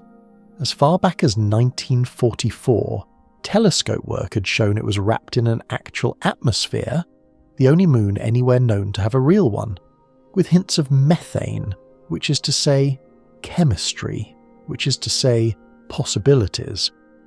By 1980, Titan was arguably the most interesting 6 words in planetary science. A moon with air and weather. And Voyager 1 could be steered to skim just a few thousand kilometres over it, close enough to taste that atmosphere with its instruments. But only by taking a path that swung under Saturn and then whipped sharply upward, north, out of the flat plain where all the planets live. Titan, in other words, was a one-way door. Take the close pass, and the slingshot flings you up and away from every world remaining. No Uranus, no Neptune, and no shot at the tantalising maybe that trajectory nerds had sketched. A possible continuation to little Pluto. One hazy moon priced at everything else. They took the moon, and they hedged like professionals. The deal, agreed in advance, was that if Voyager 1's Titan pass failed, Voyager 2, trailing 9 months behind, would be re-aimed to try Titan itself, sacrificing its own onward path to Uranus and Neptune. The whole grand tour, the crown jewels of the 1980s, rode on Voyager 1 threading its needle. It threaded it beautifully, of course, passing about 6,500 kilometres from Titan's clouds, which is why Voyager 2 kept its ticket and went on to give humanity its only visits to the ice giants. When people call Voyager 1 selfless, this is the moment they mean. It spent its future buying its siblings. And what did the needle's eye reveal? At first, and here's the part every scientist involved describes with the same rueful smile, nothing. Titan came into focus as a featureless orange billiard ball, smog from pole to pole, a moon-wearing privacy screening. The cameras, the best eyes humanity had ever sent anywhere, got a portrait of haze. If you've ever driven hours to a famous viewpoint and arrived in fog, you have stood shoulder to shoulder with the Voyager imaging team. But the other instruments were busy turning disappointment into treasure. That atmosphere turned out to be mostly nitrogen, like yours, and denser at the surface than Earth's air, on a moon a tenth Earth's mass. Cold beyond metaphor, about 179 below zero, cold enough that methane there does what water does here. Gas, liquid, maybe rain, maybe seas. And the orange smog itself was organic chemistry in bulk. Sunlight cooking simple molecules into complex ones, the same family of reactions that may have seasoned the early Earth. Titan wasn't a blank. It was a frozen rehearsal of a young planet, held at pause. A quarter-century later, humanity came back with the Cassini mission and dropped a lander named Huygens through those clouds onto an amber plain of ice pebbles, the farthest landing ever made, and it saw riverbeds carved by rain. Rain of methane at temperatures where your breath would fall as snow on a world Voyager 1 brought us with its future. Your quirky tidbit is the ghost at this banquet, Pluto. Run the alternate history and it stings pleasantly, like a loose tooth. Skip Titan, and Voyager 1 might have pressed on to reach Pluto in the mid-1980s, while Pluto was still a planet in every textbook on Earth. Instead, Pluto waited another 35 years for its close-up, until New Horizons flew past in 2015, by which time astronomers had demoted it to dwarf planet. Bumped from the itinerary for a smoggy moon, then reclassified before the makeup photos. Pluto has every right to be bitter, and its heart-shaped glacier suggests it chose grace instead. Mission veterans, for their part, still argue about the road not taken, whether the haze-blinded Titan pass was worth a planet, whether anyone could have known. Though most land where you'd expect, the moon with weather was the right bet, and besides, the argument itself is now older than most of the people having it. Saturn had one more warmth lesson to hand us on the way out, because of course it did. Everything in tonight's story does. Like Jupiter, Saturn radiates far more heat than the Sun sends it, but it's too small to still be exhaling formation heat alone. Its secret, physicists eventually worked out, is stranger and cozier. Deep inside, helium condenses into droplets and rains down for thousands of kilometers, and all that falling releases heat. A planet literally kept warm by rain. The thermal opposite of every November you've ever survived. Even the gas giants, it turns out, refuse to freeze on a technicality. It's practically a family motto out there. And then it was over. Not slowing, not turning. Over! The slingshot hurled Voyager 1 up and northward, 35 degrees out of the plane of the planets, and the solar system's entire remaining inventory of worlds slid quietly off the menu. November 1980. The last time Voyager 1 would ever raise its cameras at a planet up close. From here on, its road is a diagonal exit ramp from everything forever. No more gravity to borrow, no more moons to name. Just the long dark and the physics keeping it warm. The cameras, though, stayed aboard, powered and patient. And 9 years into that long goodbye, one stubborn romantic in Pasadena finally won a decade-long argument about pointing them backward one last time. The stubborn romantic was, of course, Carl Sagan, the same man who'd bolted a record to the hull, and his last great Voyager campaign began almost as soon as Saturn shrank behind. The idea was simple to say and nearly impossible to justify. Turn the cameras around and photograph the Earth. From out there. Not for science. Everyone agreed there was none. From billions of kilometers away, Earth would be less than a pixel, a smudge of exposure math. Sagan wanted the picture because of what it would do to the people looking at it. And for nearly a decade, the answer was no. Some of the no was money and staffing, a flagship mission winding down to a skeleton crew. Some was engineering caution with real teeth. Swinging the cameras back toward home means swinging them near the sun, and the Voyager's Vidicon camera tubes could be damaged by too much concentrated sunlight. The same reason your own eyes come with an instinct against staring.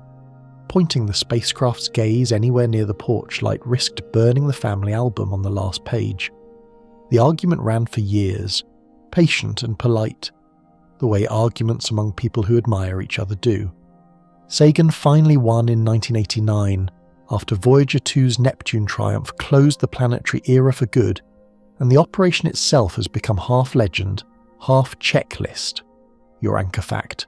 On the 14th of February 1990, Valentine's Day, and hold that thought, Voyager 1, then about 6 billion kilometers out and high above the plane of the planets, executed its final photo session.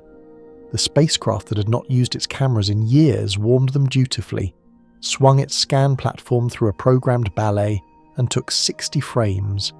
A family portrait of the solar system from the cheap seats, the first ever attempted. 6 planets made the picture: Venus, Earth, Jupiter, Saturn, Uranus, Neptune. Mercury was hopeless, drowned in the sun's glare. Mars turned out too faint to register. Pluto, too dim and distant even for sentiment. Somewhere in the middle of the sequence, between frames of empty starfield, the cameras caught a small blue-white point occupying barely a tenth of a single pixel. sitting, by pure optical accident, inside a soft ray of scattered sunlight, a lens flare from pointing so close to the sun. That point was Earth. That ray made the picture immortal.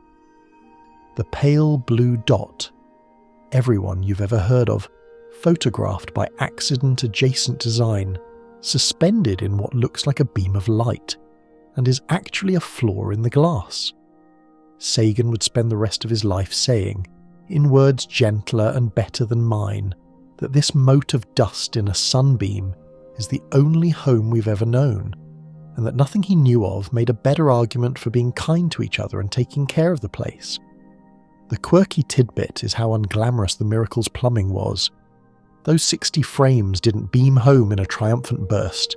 They sat, patient as everything else on this machine, on the 8-track style tape recorder, the one you met in the first minutes of Tonight, and then trickled back to Earth over weeks, into the spring of 1990, whenever the big antennas of the Deep Space Network could spare time between chatting with newer, needier missions.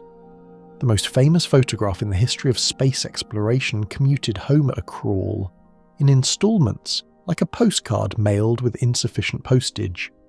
Somewhere in that spring, on an ordinary afternoon, a fragment of data arrived containing the pixel with your whole species in it, and the person on shift probably went and got a sandwich, and it is, let's be honest, the least flattering photo ever taken of you.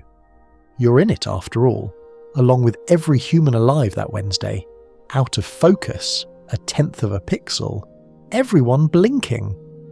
It's also the only family portrait ever taken where the whole family actually showed up. And then, this is the part of Tonight I find quietly devastating in the best way. They closed the eyes. Within weeks of the portrait, the cameras were commanded off permanently. The reasons were pure Voyager arithmetic. The imaging system and its heaters drank watts the aging plutonium heartbeat could no longer spare, and there was, in the deepest sense, nothing left to photograph.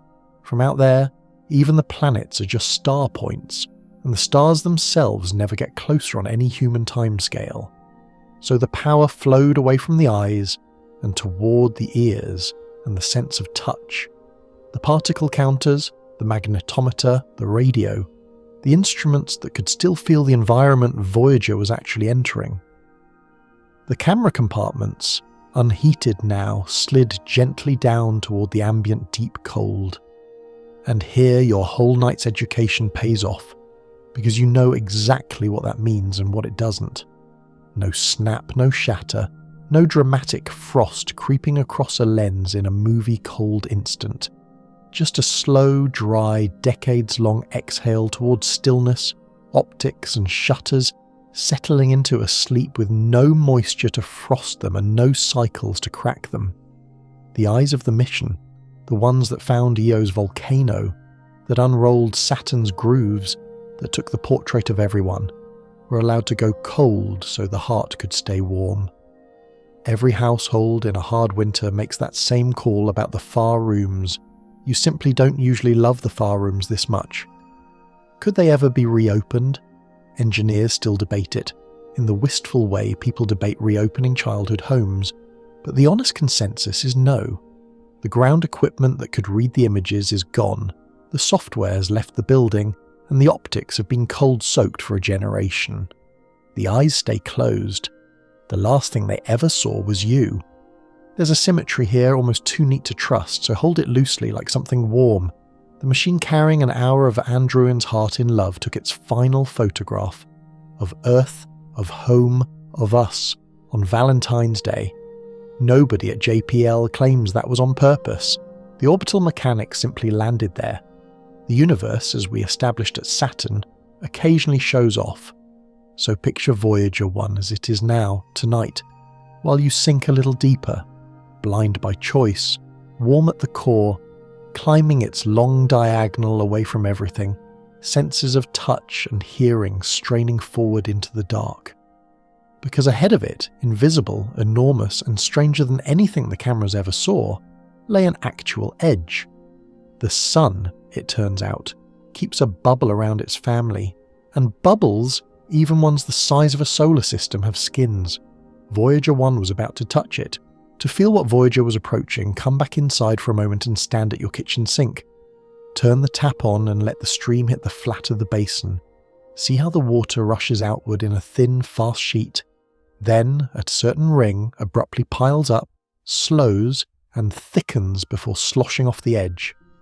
That ring, that sudden pile-up where fast flow becomes slow crowd, is a shock front, and you have just built a scale model of the solar system's outer architecture using dishwater.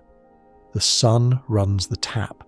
It exhales constantly, a thin, blistering wind of charged particles fleeing outward at hundreds of kilometers per second, and that solar wind inflates a vast bubble around the whole planetary family, shouldering the gas between the stars out of the way.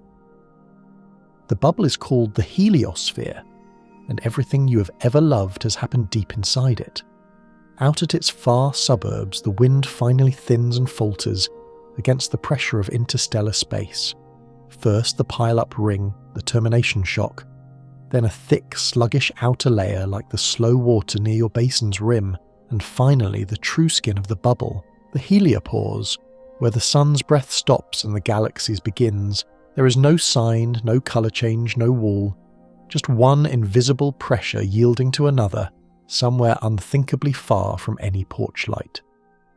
Your anchor fact: in December 2004, 27 years out, Voyager 1 hit the pile-up ring, crossed the termination shock at about 94 times the Earth-Sun distance, and felt the wind around it go from supersonic sprint to congested shuffle. Then came the long slog across the slow outer layer, year after year, with the science team watching two dueling gauges, the count of solar particles from behind and the count of galactic cosmic rays, fast visitors from exploded stars seeping in from ahead. Through 2010, 2011, 2012, the outside voices grew and the hometown voices faded, like driving out of your favourite radio station's range while some vast interstellar broadcast fades in. In the summer of 2012, the gauges went vertical. Solar particles collapsed away. Cosmic rays surged. Something enormous had happened. And here the story becomes gloriously, humanly messy, because the mission's plasma instrument, the one tool that could have settled matters instantly by tasting the local gas, had been broken since 1980. The one witness with a direct view had left the courtroom 30 years before the verdict. So began the great argument, and this section's scholarly squabble comes straight from the history books rather than the footnotes. Half the field looked at the particle data and said, "We're out, it's done, pop the champagne." The other half pointed at the magnetometer, stubbornly reporting that the magnetic field's direction hadn't rotated the way every model said it must at the boundary. Papers volleyed, press releases sprouted and got walked back. Newspapers declared Voyager leaves the solar system so many times over the years that it became a running joke, the spacecraft equivalent of a retirement tour with too many farewell concerts. For more than a year, humanity's farthest machine hung in definitional limbo, physically somewhere, officially nowhere, while scientists argued, sincerely in public, in peer review, about whether the exit had happened. Are we out yet? The most expensive road trip argument ever conducted. The tiebreaker arrived as music. Voyager 1 still carried a working plasma wave instrument, not a taster of the gas, but a listener, able to hear the local sea of electrons ring when something strikes it. In 2013, an eruption from the sun finally rolled across all that distance and rang the plasma around Voyager like a struck wine glass. And the pitch of the ringing betrayed the density, 40 times thicker than the solar wind's thin outskirts. That's not the sun's neighbourhood. That's the stuff between the stars. Working backward through the data, the team dated the crossing, August 25th, 2012, at about 121 times the Earth-Sun distance. On that date, quietly, with no bump and no headline until a year later, a machine built by people became the first of our things to swim in the interstellar sea. and your quirky tidbit is the coincidence that gives me goosebumps at any hour. August 25th, 2012 is also the day Neil Armstrong died. The first human to step onto another world left us the same day our first emissary stepped, in its way, out of the sun's house entirely. Nobody planned that. Nothing planned that. File it under the universe showing off again. Third offence tonight. Since then, the Plasma Listener has kept delivering wonders. In 2021, researchers teased out a faint, persistent tone in the data, the gentle background hum of interstellar plasma itself, a nearly monotone whisper underlying everything out there, like the fan you may have switched on at the start of tonight, but 3 light hours wide. Voyager also felt tsunamis, shocks from solar tantrums that still reach across the boundary and set the interstellar sea ringing for months. And the arguing in the best scholarly tradition never fully stopped. A few respected holdouts spent years insisting the true boundary lay elsewhere, that the bubble's skin isn't where, or even what, the majority says. And astronomers still argue about where the solar system really ends anyway, since the sun's gravity holds comets in a cloud stretching thousands of times farther out. By that stricter accounting, Voyager hasn't left home at all. It's crossed the yard, not the county line. We'll walk that longer road later tonight, but here is the detail I most want you to fall asleep holding, because it is the whole night in miniature. Crossing the most significant boundary in the mission's life changed the spacecraft's temperature by essentially nothing. No chill swept the hull as it entered the interstellar sea. The plasma out there is 40 times denser than the solar wind's outskirts. Yes, 40 times almost nothing is still almost nothing. A spark count so sparse it couldn't cool or warm a snowflake, let alone a blanketed machine with a plutonium heart. The bubble's skin, so momentous to science, was thermally a rumour. Voyager sailed through the greatest border crossing in the history of exploration, and its thermometers couldn't tell. Space, one more time, politely declining to interact. So now our traveller swims in the galaxy's own water at last. And that raises the gentlest question of the night, the one this whole journey has been saving for the small hours. What is it actually like out there? The weather, the temperature, the neighbourhood, in the sea between the stars. Mostly it is the softest kind of nothing. If interstellar space had a nightly forecast, it would be the most restful broadcast ever aired. Tonight nothing, with light nothing after midnight. Tomorrow continued nothing, highs near nothing, and a 0% chance of anything. Let's linger in that forecast properly, because you've earned the details, and the details are wonderful. The neighbourhood Voyager swims through tonight has a name that sounds like a bedtime story, because scientists occasionally get it exactly right. The local fluff. Formerly the local interstellar cloud, a wisp of gas about 30 light-years across through which our whole solar system is drifting. But fluff is the truth of it. Its density is a fraction of an atom per cubic centimetre. Call it one lonely atom in every few sugar cubes of space. And that, absurdly, counts as a crowded quarter of the galaxy, because the fluff floats inside something even emptier, the local bubble, a cavern hundreds of light-years wide, blown clear ages ago by exploding stars, where the vacancy drops another tenfold. The atoms of the fluff are individually warm, thousands of degrees technically in that spark-not bathtub way you've now mastered. But there are so vanishingly few of them that their combined touch on Voyager's blankets amounts to less warming, or chilling, than a single snowflake landing on a radiator. Out here, even the atoms are introverts. They pass in the dark, light minutes apart, and never once make contact. As weather goes, it is less a climate than a rumour of one. What the deep dark does have, its one universal inescapable feature, is a floor temperature. Point a perfect thermometer at the emptiest patch of sky, shield it from every star, let it sit for ages, and it will not read 0. It will settle at 2.7 Kelvin, 2.7 degrees above absolute stillness. because the whole universe is very faintly glowing. That glow is the cosmic microwave background, the flash of the Big Bang itself, stretched by 13.8 billion years of cosmic expansion into a whisper of microwaves arriving from every direction at once, forever. It is the oldest light there is, the baby picture of everything, and it means the universe never actually turns the heat entirely off. It just leaves it at 2.7, the cosmos as a landlord in a cheap building. Technically, the heating is on.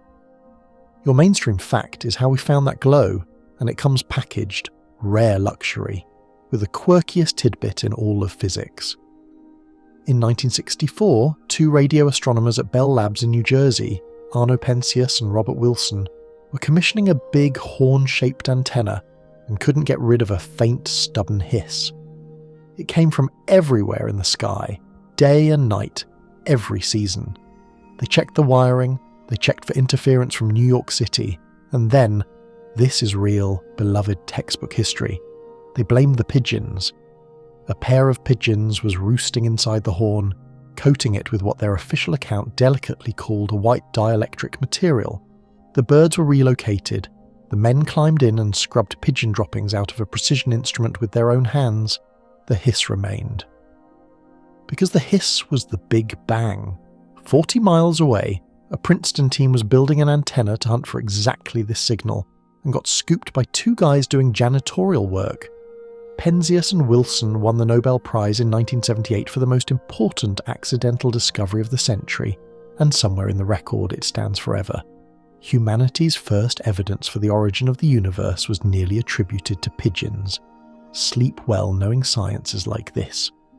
So the true ambient condition around Voyager tonight is that 2.7 degree bath of ancient microwaves, plus a sprinkle of starlight, plus the fluff's shy atoms, which together would let an unpowered object out there cool over long ages to within a few degrees of absolute zero.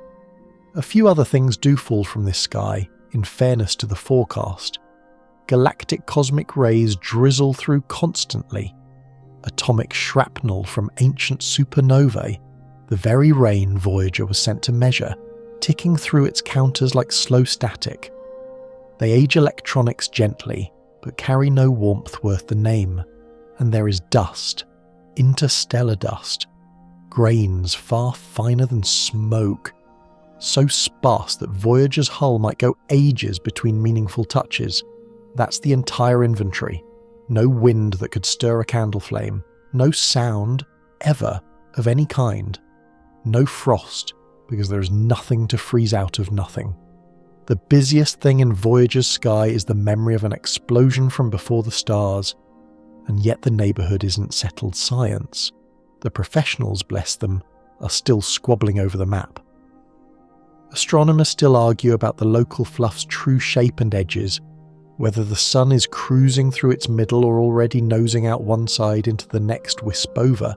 We may leave the fluff, cosmically speaking, any millennium now, and they argue with real heat, forgive me, about a vast ribbon of energetic particles that NASA mapping mission found painted across the boundary sky, whose origin remains one of heliophysics' favourite open wounds. The first map of any new country is always wrong somewhere. Voyager is the surveyor who mails corrections. One more resident of the deep cold deserves a bedtime introduction because she outdoes the universe itself. 5,000 light-years away, a dying star is puffing out its atmosphere in a rush and expanding gas, as anyone who's felt a spray can go cold in their hand knows, refrigerates itself.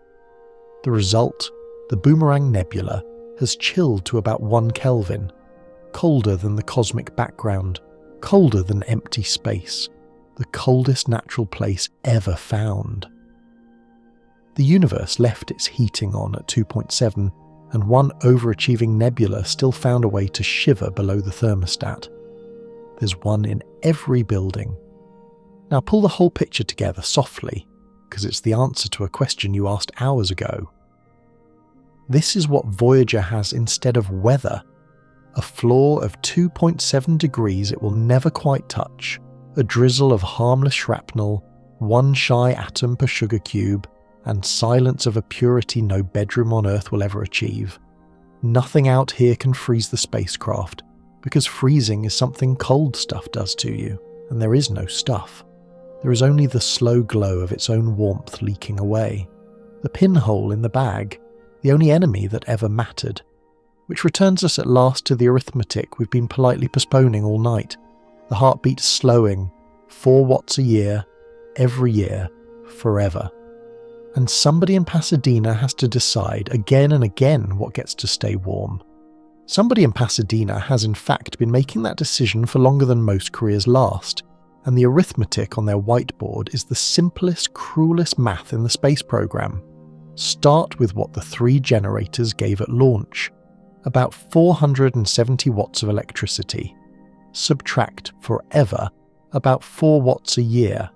The plutonium easing off on schedule, the thermocouples tiring a little faster than that. The 2 effects braided together in that bookkeeping argument we left the engineers happily having a few hours ago. Compounded over nearly 5 decades, the spacecraft that once ran 470 watts now lives on something in the neighbourhood of 200, roughly the draw of a couple of old light bulbs and a laptop running an interstellar mission. Voyager has been your phone at 20% since around the time the Berlin Wall came down. It has simply refused for 35 years and counting to actually die. But 20% is 20%. Every single year the mission loses enough power to run one small heater, and so every few years someone has to choose what Voyager gives up next.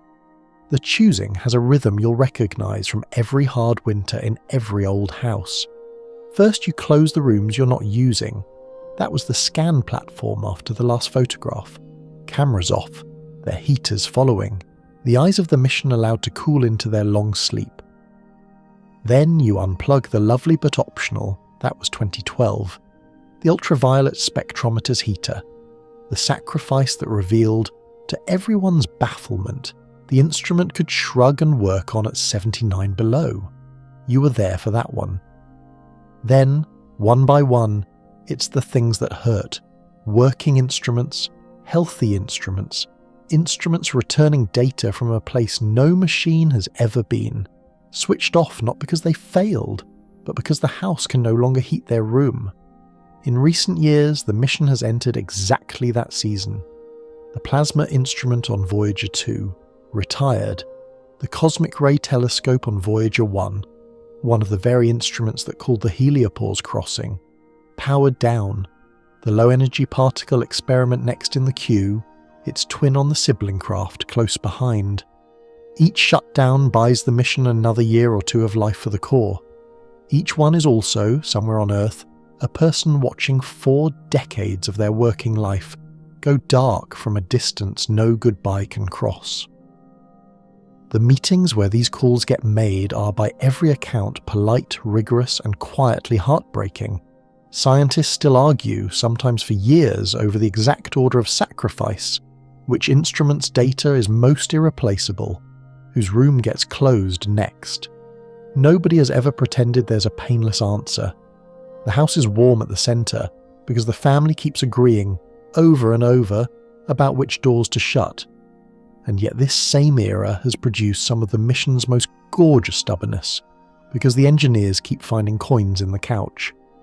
Your recent history fact: in 2023, facing another shutdown deadline, the team realised one of the spacecraft's voltage safety circuits was holding a small reserve of power in escrow, a cushion set aside in 1977 against electrical wobbles that, after nearly half a century of steady behaviour, they finally judged unlikely. They spent the cushion. That tiny reclaimed trickle let a science instrument stay alive years past its scheduled execution. The deep space equivalent of finding one more radiator's worth of heat by finally admitting nobody uses the guest room. The margin their grandparents' generation of engineers had squirreled away, remember? The sandbagging, the margins tucked inside margins, is still being discovered and spent, like letters from the builders arriving decades late, each one reading, "We thought you might need this." Your quirky tidbit for this stretch is my single favourite endurance statistic on either spacecraft. The low-energy particle instrument, the one whose retirement is now on the schedule, contains a stepper motor, a little mechanism that swivels the detector's head back and forth so it can sweep the sky. Its makers tested it, back in the 70s, to 500,000 steps, the guaranteed lifetime, the number on the datasheet, the promise. It passed. Everyone was satisfied. That motor has since stepped more than 8.5 million times, at temperatures far below anything it was promised, 17 times past its warranty, and was still swivelling faithfully into the 2020s, a heartbeat within a heartbeat, out-stubborning the stubbornest machine ever built. Engineers keep a special voice for talking about that motor, the one other people use for elderly marathoners. Nobody can fully explain it. At some point, explanation stops being the right genre. You just say thank you and let it keep dancing.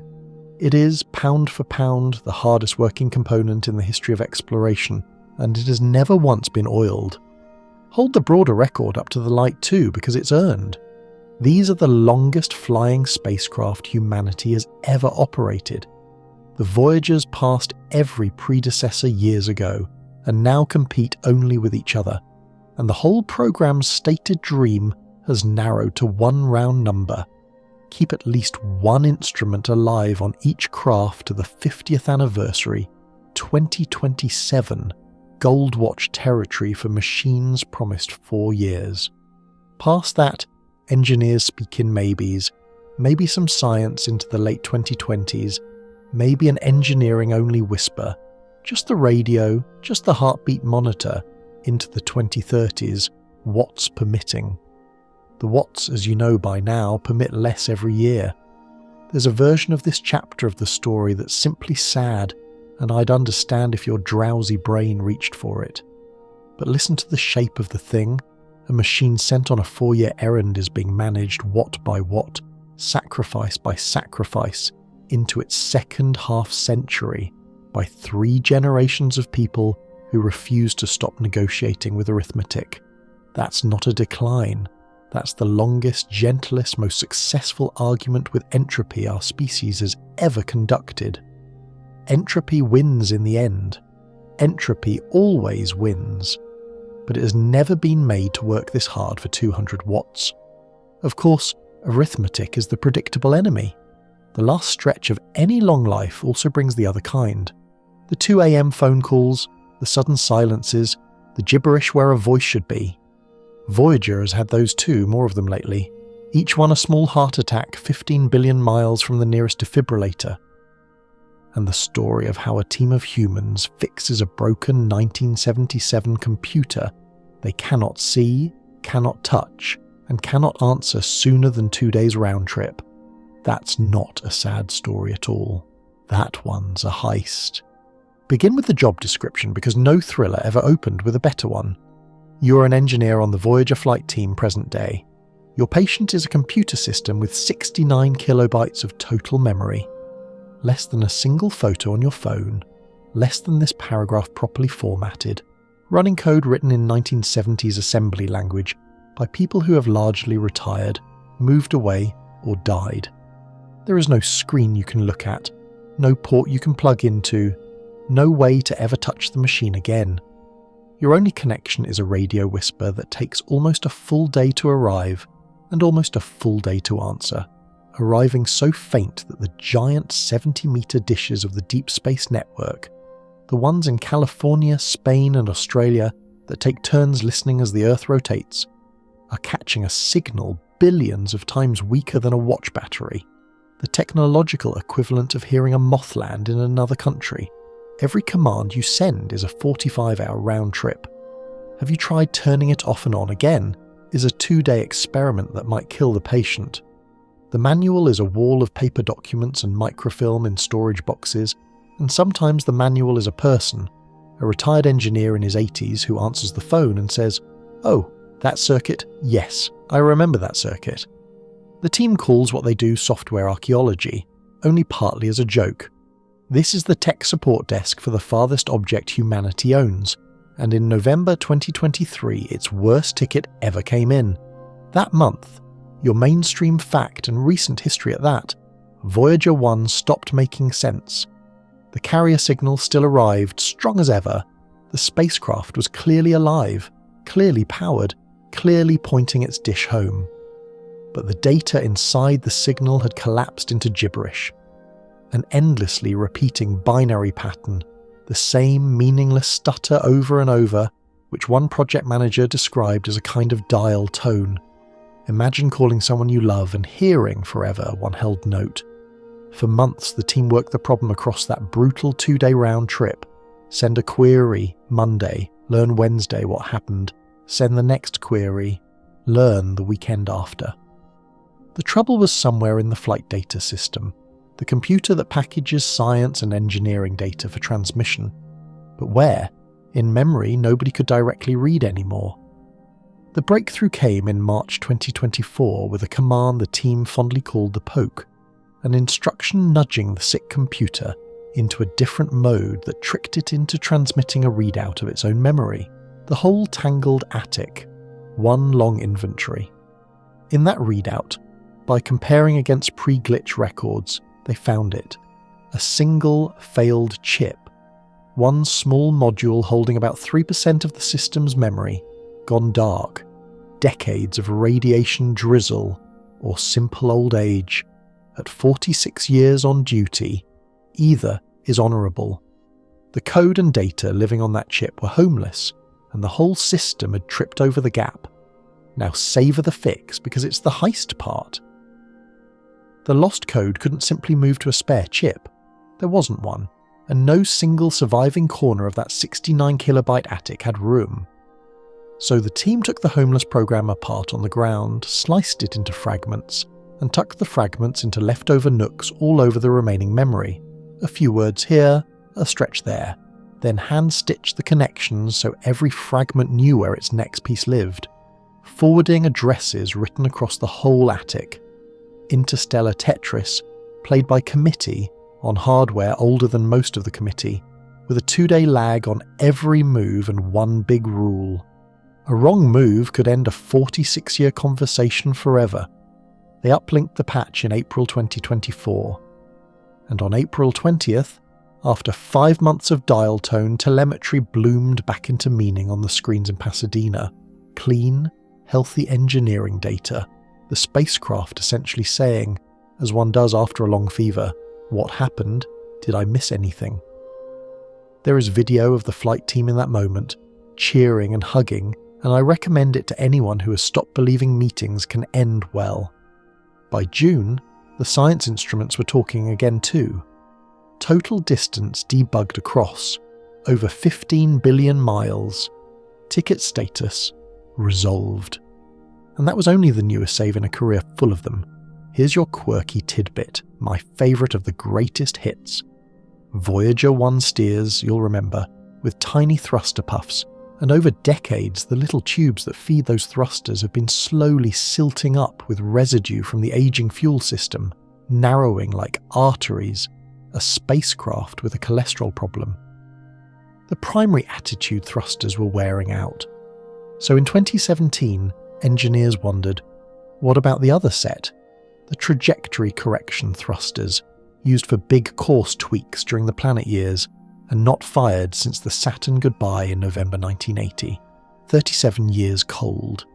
The team dug out the ancient routines, adapted them, sent the command, and waited the obligatory day and a half. The thrusters fired perfectly. First try. After 37 years parked in interstellar cold, the equivalent of a car last started when disco was on the radio turning over on the first crank. The room, once again, cheered. Since then, the team has kept shuffling duties among thruster branches, reviving another set in 2025 that had been written off for 20 years, timed neatly before the network's biggest command dish went offline for months of upgrades. A pit crew rotating tyres on a car they will never see again, mid-race, by mail. Even the movies knew this machine was destined for a long, strange life. In 1979's first Star Trek film, the menace approaching Earth turns out to be a fictional Voyager 6, found by aliens rebuilt and sent home. Hollywood betting 2 years after launch that these things would simply refuse to be finished. Half a century on, the real ones keep making that bet look conservative. But nobody at JPL is romantic about the arithmetic behind the saves. Every rescue spends something: a backup, a margin, a favour from 1977, and the supply of favours is finite. Engineers still argue, over coffee and in review boards, about which system will be the one: the radio, the power bus, the thrusters, another memory chip, and how many more heists the old machine has in it. It's not a morbid argument. It's the sound of people who intend to be ready, because someday, and everyone knows it, a ticket will come in that has no fix. And what happens then, the long, gentle physical answer to what happens then, is the last science lesson of our night. Here is how it will probably go. And I promise you, having walked with this machine all night, the ending is gentler than you're bracing for. There will be no explosion, no tumble, no final dramatic beep. NASA doesn't do death scenes, and physics out there doesn't either. What everyone expects instead is a long dimming in stages, like a house at the end of an evening. The stages have a rough schedule, and that's your anchor fact for this stretch. The mission's own planners expect the last science instruments to fall silent in the later years of this decade. The team's dearest hope, remember, is carrying at least one live instrument past the 50th anniversary in 2027. And after the science ends, there may be a coda. A few more years, perhaps into the mid-2030s if the watts and the luck hold, of engineering data only.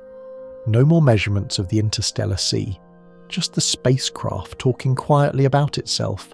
Temperatures, voltages, a pulse, a breath rate. The deep space equivalent of an elderly relative who no longer tells stories but still answers the phone. And near the very end, possibly, less even than that, a carrier signal with no words in it. A pure tone across 15, 16, 17 billion miles. The dial tone again, but honest this time. Not a fever, just a lighthouse running out of oil, still sweeping. Which failure finally ends the conversation is fittingly tonight's last live scholarly argument. The engineers keep a mental betting pool they're too fond of the spacecraft to formalise, and they still argue the order of the dominoes. Maybe the power bus, the generator's output finally slipping below what the transmitter needs, protective circuits shedding loads until there's nothing left to shed. Maybe the plumbing. You know this nightmare from hours ago. As heater after heater is sacrificed, some stretch of hydrazine line finally spends too long below that refrigerator-mild freezing point, and the fuel gels in the pipe. The thrusters starve. The spacecraft can no longer make its tiny corrections, and over weeks the great dish drifts off its aim at Earth. That version aches the most because nothing actually breaks. The radio still sings, the heart still beats, but the song stops landing on our planet, spraying instead into the dark a fraction of a degree to one side of home. Or maybe a part simply quits. Another chip, the last thruster branch, the transmitter's final tube. One more ticket, this time with no fix.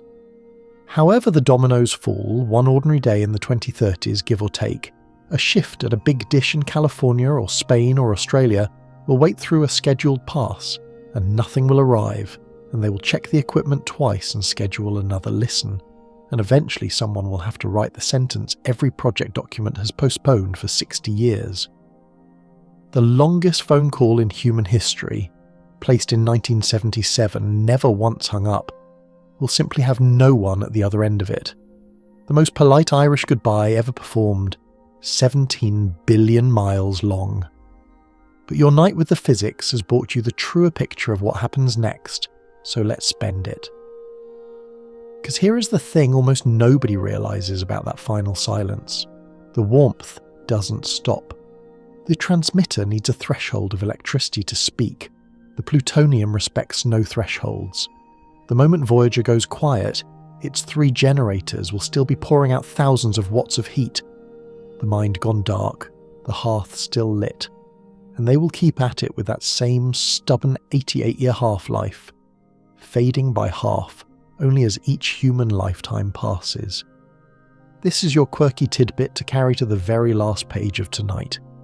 If some impossible traveller laid a bare hand on Voyager's generator fins in the year 2300, they would still feel warmth. Real, faint, animal warmth. The last embers of rocks bottled in 1977, glowing under a stranger's palm 3 centuries after the last engineer who touched them was gone. The heartbeat outlives the voice by hundreds of years. We just won't be on the call to hear it. So the actual freezing, the event this whole night has been named for, that happens in slow motion, off the air, unwatched. Year by year, the embers ease down. The bimetal coils behind the louvers, feeling the long chill arrive at last, will do their final unpowered duty and swing the little Venetian blinds shut, one bay after another, the house closing its own shutters with nobody home. The electronics bays drift down through every temperature they were ever tested to and keep drifting. No cycling, no moisture, no violence. That same single patient exhale the far instruments taught us, now for the whole machine. Decade over decade, the hull settles toward the neighbourhood's own temperature. That 2.7 degree whisper of the Big Bang, closer and closer, never quite touching, the bathtub draining through the pinhole that shrinks forever. Somewhere in the 22nd or 23rd century, the models still argue, and let them, the last practical warmth of the plutonium disperses, and Voyager 1 becomes, finally and truly, what the movies always wrongly promised, a frozen ship, cold to its centre, a few degrees above absolute stillness. And here is the mercy hiding inside that, the one I've been saving. At those temperatures, in that emptiness, nothing decays. No rust, there's no oxygen. No rot, there's nothing to feed it. No frost to wedge the seams, no wind to scour, no thermal cycling to fatigue a single solder joint ever again. The cold that could never kill Voyager while it lived becomes, in death, its preservative. The stitches those seamstresses pulled tight in 1977 stay pulled tight. The grooves of the golden record keep every note of Bach and every second of Anne's heartbeat exactly as etched. Frozen, out there, doesn't mean destroyed. It means kept. Museums on Earth spend fortunes trying to build rooms half so kind to their treasures, dark, still, dry, changeless. And Voyager gets the finest such room in existence, for free, forever. The spacecraft spends 50 years refusing to freeze, and then freezing turns out to be the thing that saves it. So when the silence finally comes, grieve lightly, the way you'd grieve the end of a perfect evening, and then remember it changes nothing about the journey. Powerless, voiceless, frozen solid, Voyager 1 will not slow down by 1 meter per second. 17 kilometers every second, remember. Forever is a long itinerary, and it has an actual next stop, sort of eventually. And the timetable is the most sleep-inducing number of the entire night. The itinerary reads like a joke told by geology. About 300 years from now, around the time that impossible traveller could still find warmth in the generator fins, Voyager 1 reaches the inner edge of the Oort cloud, the vast, thin shell of dormant comets the sun keeps like preserves in a cellar, stretching a quarter of the way to the nearest stars, 300 years just to reach the cellar door. And then, this is the part that should loosen every muscle in your neck, it will take roughly 30,000 more years to pass through it and out the far side. 30 millennia of driving through the sun's outermost pantry at 17 kilometers a second, probably without ever passing within sight of a single comet, because even the pantry is mostly nothing. By the strict accounting of gravity, remember, all of that still counts as our solar system, so the machine that left in 2012 will, by the county line definition, be leaving until humans have forgotten what counties were. Astronomers, in the most relaxing scholarly argument of the entire night, still argue where the Oort cloud's outer edge truly lies, some drawing it nearly halfway to the neighbouring stars, which means respectable careers disagree by tens of thousands of years about when our traveller is officially out of the driveway. Nobody's in a position to check anyone's work. It's the kind of argument you fall asleep during, on purpose, which is exactly what we're doing. And then comes the appointment. Your anchor fact straight from the mission's own long-range almanac. In about 40,000 years, Voyager 1 will make its first close approach to another star, a small dim red dwarf in the constellation of the Giraffe, catalogued as Gliese 445. Close, in interstellar etiquette, means passing within about 1.5 light years, 9 trillion miles and change, which sounds like a failed rendezvous until you understand it's the nearest thing to an arrival the galaxy's geometry will ever grant. And your quirky tidbit hides inside the appointment, and I find it inexplicably moving. Voyager isn't really going to that star so much as that star is coming to us.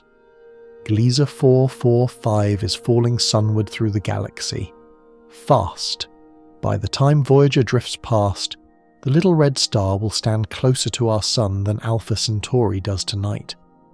The next porchlight, in other words, is walking up the road to meet our traveller halfway. The universe, which has spent all night showing off, apparently also does hospitality. 40,000 years. Hold the number the way you'd hold something heavy and warm. 40,000 years ago, the people of Earth were painting lions and horses on cave walls by lamplight, sharing the continents with mammoths and with cousins of our species who have since gone entirely, and every syllable of every language spoken that night has vanished. That's the distance to Voyager's first hello. Whatever waves hello from Earth's side of that appointment, if anything does, will be as strange to us as we would be to the lion painters.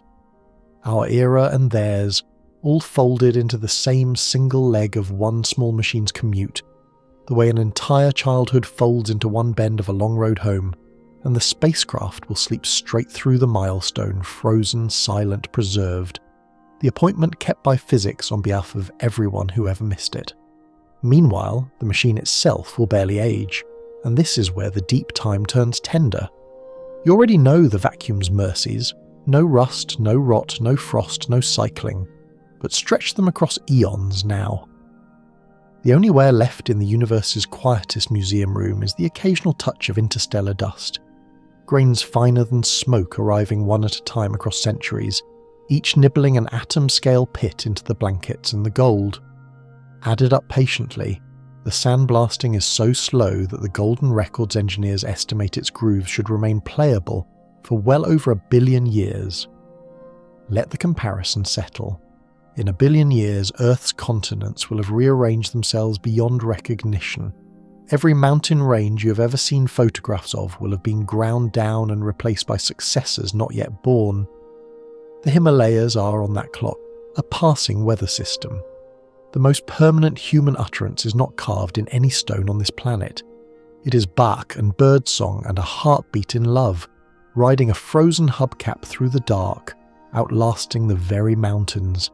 And 5 billion years from now, when the sun swells red and takes the inner world's surfaces with it, the two little records may well be the only proof anywhere that any of this, the fan hum tonight, happened at all.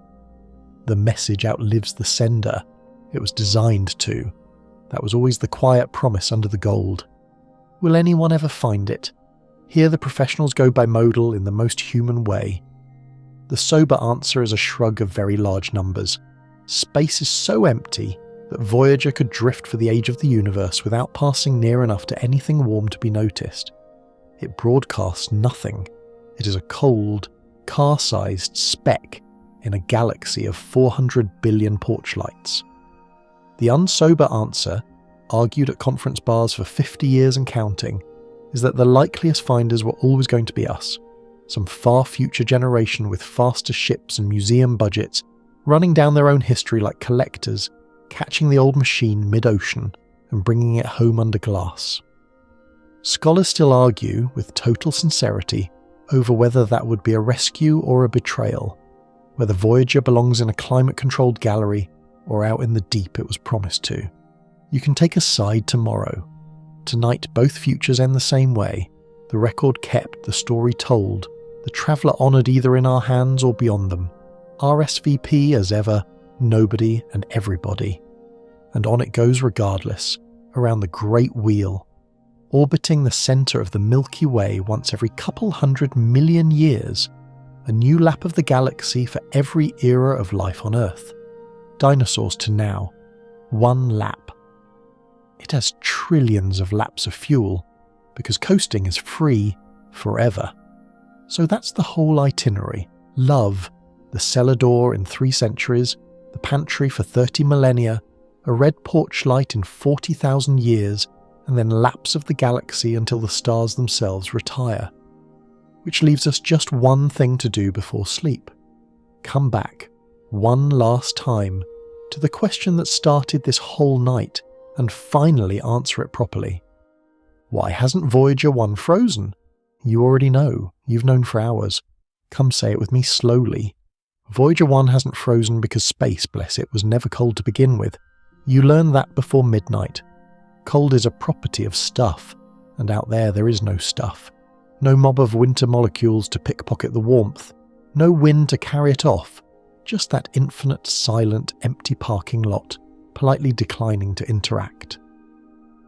2 of heat's 3 doors, touch and breeze, were welded shut the moment the atmosphere fell away in 1977, and the universe handed our machine free of charge the finest thermos ever wrapped around anything. Poor Dewar never got the patent, but his flask conquered the galaxy anyway. It hasn't frozen because it brought its own fire, the answer under all the other answers. 3 cylinders of gently crumbling plutonium, cousins of the flecks that kept human hearts beating through the 1970s, glowing like banked embers on an 88-year schedule. No flame, no fuel line, no off switch, a heartbeat requiring nothing from anyone. Around that heartbeat, people, and it was always people, layered every trick a cold climate species has learned in 100,000 winters. Blankets stitched by hand, seam by deliberate seam, 15 mirrored layers bouncing the glow back home. Little Venetian blind louvers minding the thermostat on pure spring metal instinct. Paint chosen like wine, and the accidental furnace of the electronics themselves, every hard-working watt retiring into cabin heat. The same honest warmth that once fooled physicists into hunting new laws of gravity before someone checked whether the pioneers were simply cosy on one side. And when the fire began to fade, 4 watts a year, every year, forever, it hasn't frozen because people chose, meeting after meeting, decade after decade, which rooms to close and which pipes to defend. The cameras long sleep after the Valentine's portrait, the spectrometer shrugging at 79 below like a dad in shorts, the wine cellar plumbing guarded above its refrigerator mild freezing point, the memory heist of 2024, the thrusters waking on the first crank after 37 years. Physics kept the doors shut. Plutonium kept the hearth lit. But the reason the whole house still stands is that somebody has been home this entire time. 3 generations of somebodies, whispering across a day of light lag, refusing to hang up. And so here is where we leave things, on this actual night, while you're actually drifting. Both Voyagers, the only 2 working machines humanity has ever had in the space between the stars, are still out there being warm right now. That's the plain mainstream current events fact of it, and it should be in the newspaper every single morning, quietly, next to the weather, still going. Somewhere overhead as you sleep, one of the big dishes, California, Spain, Australia, taking their turns as the planet rolls, is leaning into the dark, catching a whisper so faint it strains belief. Billionths of a trillionth of a watt. Engineers are fond of pointing out, your last quirky tidbit and my favourite, that all the signal energy every antenna on Earth has gathered from Voyager across nearly 50 years, added together, comes to less than the energy of a single snowflake settling on the ground. One snowflake. That's the entire physical weight of everything Voyager has ever told us. The volcanoes, the rings, the pale blue dot, the edge of the bubble, versus the everything it meant, It is the best trade our species has ever made. And the engineers who tend the older machine still argue, softly, fondly, the same argument you overheard at the very start of tonight. How many more years? Which part goes first? How long she can keep whispering? And the arguing is its own kind of love letter because you only debate the ending of a story you cannot bear to put down. One day, as we've made peace with tonight, the whisper won't come and the freeze will finally begin, slower than any story will bother to tell, embers easing down across centuries, shutters closing themselves, until the machine becomes its own museum, kept perfect by the same deep cold it spent half a century out stubborning, the stitches holding, the grooves keeping every note, the uranium clock on the golden cover keeping time for whoever, whenever, if ever. Warm for a lifetime, preserved for 1 billion years, and passing its first red porch light just as that porch light leans in to meet it. Nothing we have ever made has been loved farther, or longer, or to better effect. So, the answer said slowly, the way you asked. Voyager 1 hasn't frozen because emptiness cannot steal warmth, only light can carry it away, and against that one slow leak, we sent a heartbeat wrapped in blankets, and then we stayed on the phone for 50 years to make sure. The cold never had a chance. The cold was never really there. There was only ever the dark and the warmth we packed for it. And now gently let it all go. Let the spacecraft slide on ahead without you. It knows the way. It has always known the way. And feel yourself drift back, easy and slow, across the bubble's soft skin, past the pale rings and the sleeping giants, down through the long warm miles toward the small blue light where all the stories come from. There is no hurry anywhere in this. Every breath you take now can be a little longer than the last, a little lower, a tide easing out. Your bed is holding you the way the night holds the traveller. No wind, no mob, no thief of warmth anywhere near you. And your blankets are doing their patient silvery work, bouncing your own soft glow back to you, layer upon layer, the oldest technology of all. You're a warm thing in a kind darkness, and nothing out there is coming for your heat. The house can grow quiet now. The far rooms can rest. The fan hums its small interstellar hum. The pipes are safe, the shutters are drawn, and somewhere impossibly far above the roof, an old machine with a golden record on its hip is coasting through the stillness, carrying a heartbeat in love and a song about a cold night, warm at the centre, all the way out into forever. You can let your thoughts loosen now, like thread. You can let the numbers go. 300 years, 40,000, 1 billion. None of them need you tonight. The watch has been kept. The message was sent. The porch light is on. Sleep now, the slow way, the good way. The way warm things rest when nothing can reach them. Close your eyes, dear traveller. The dark is soft, the fire is banked, and you are already home.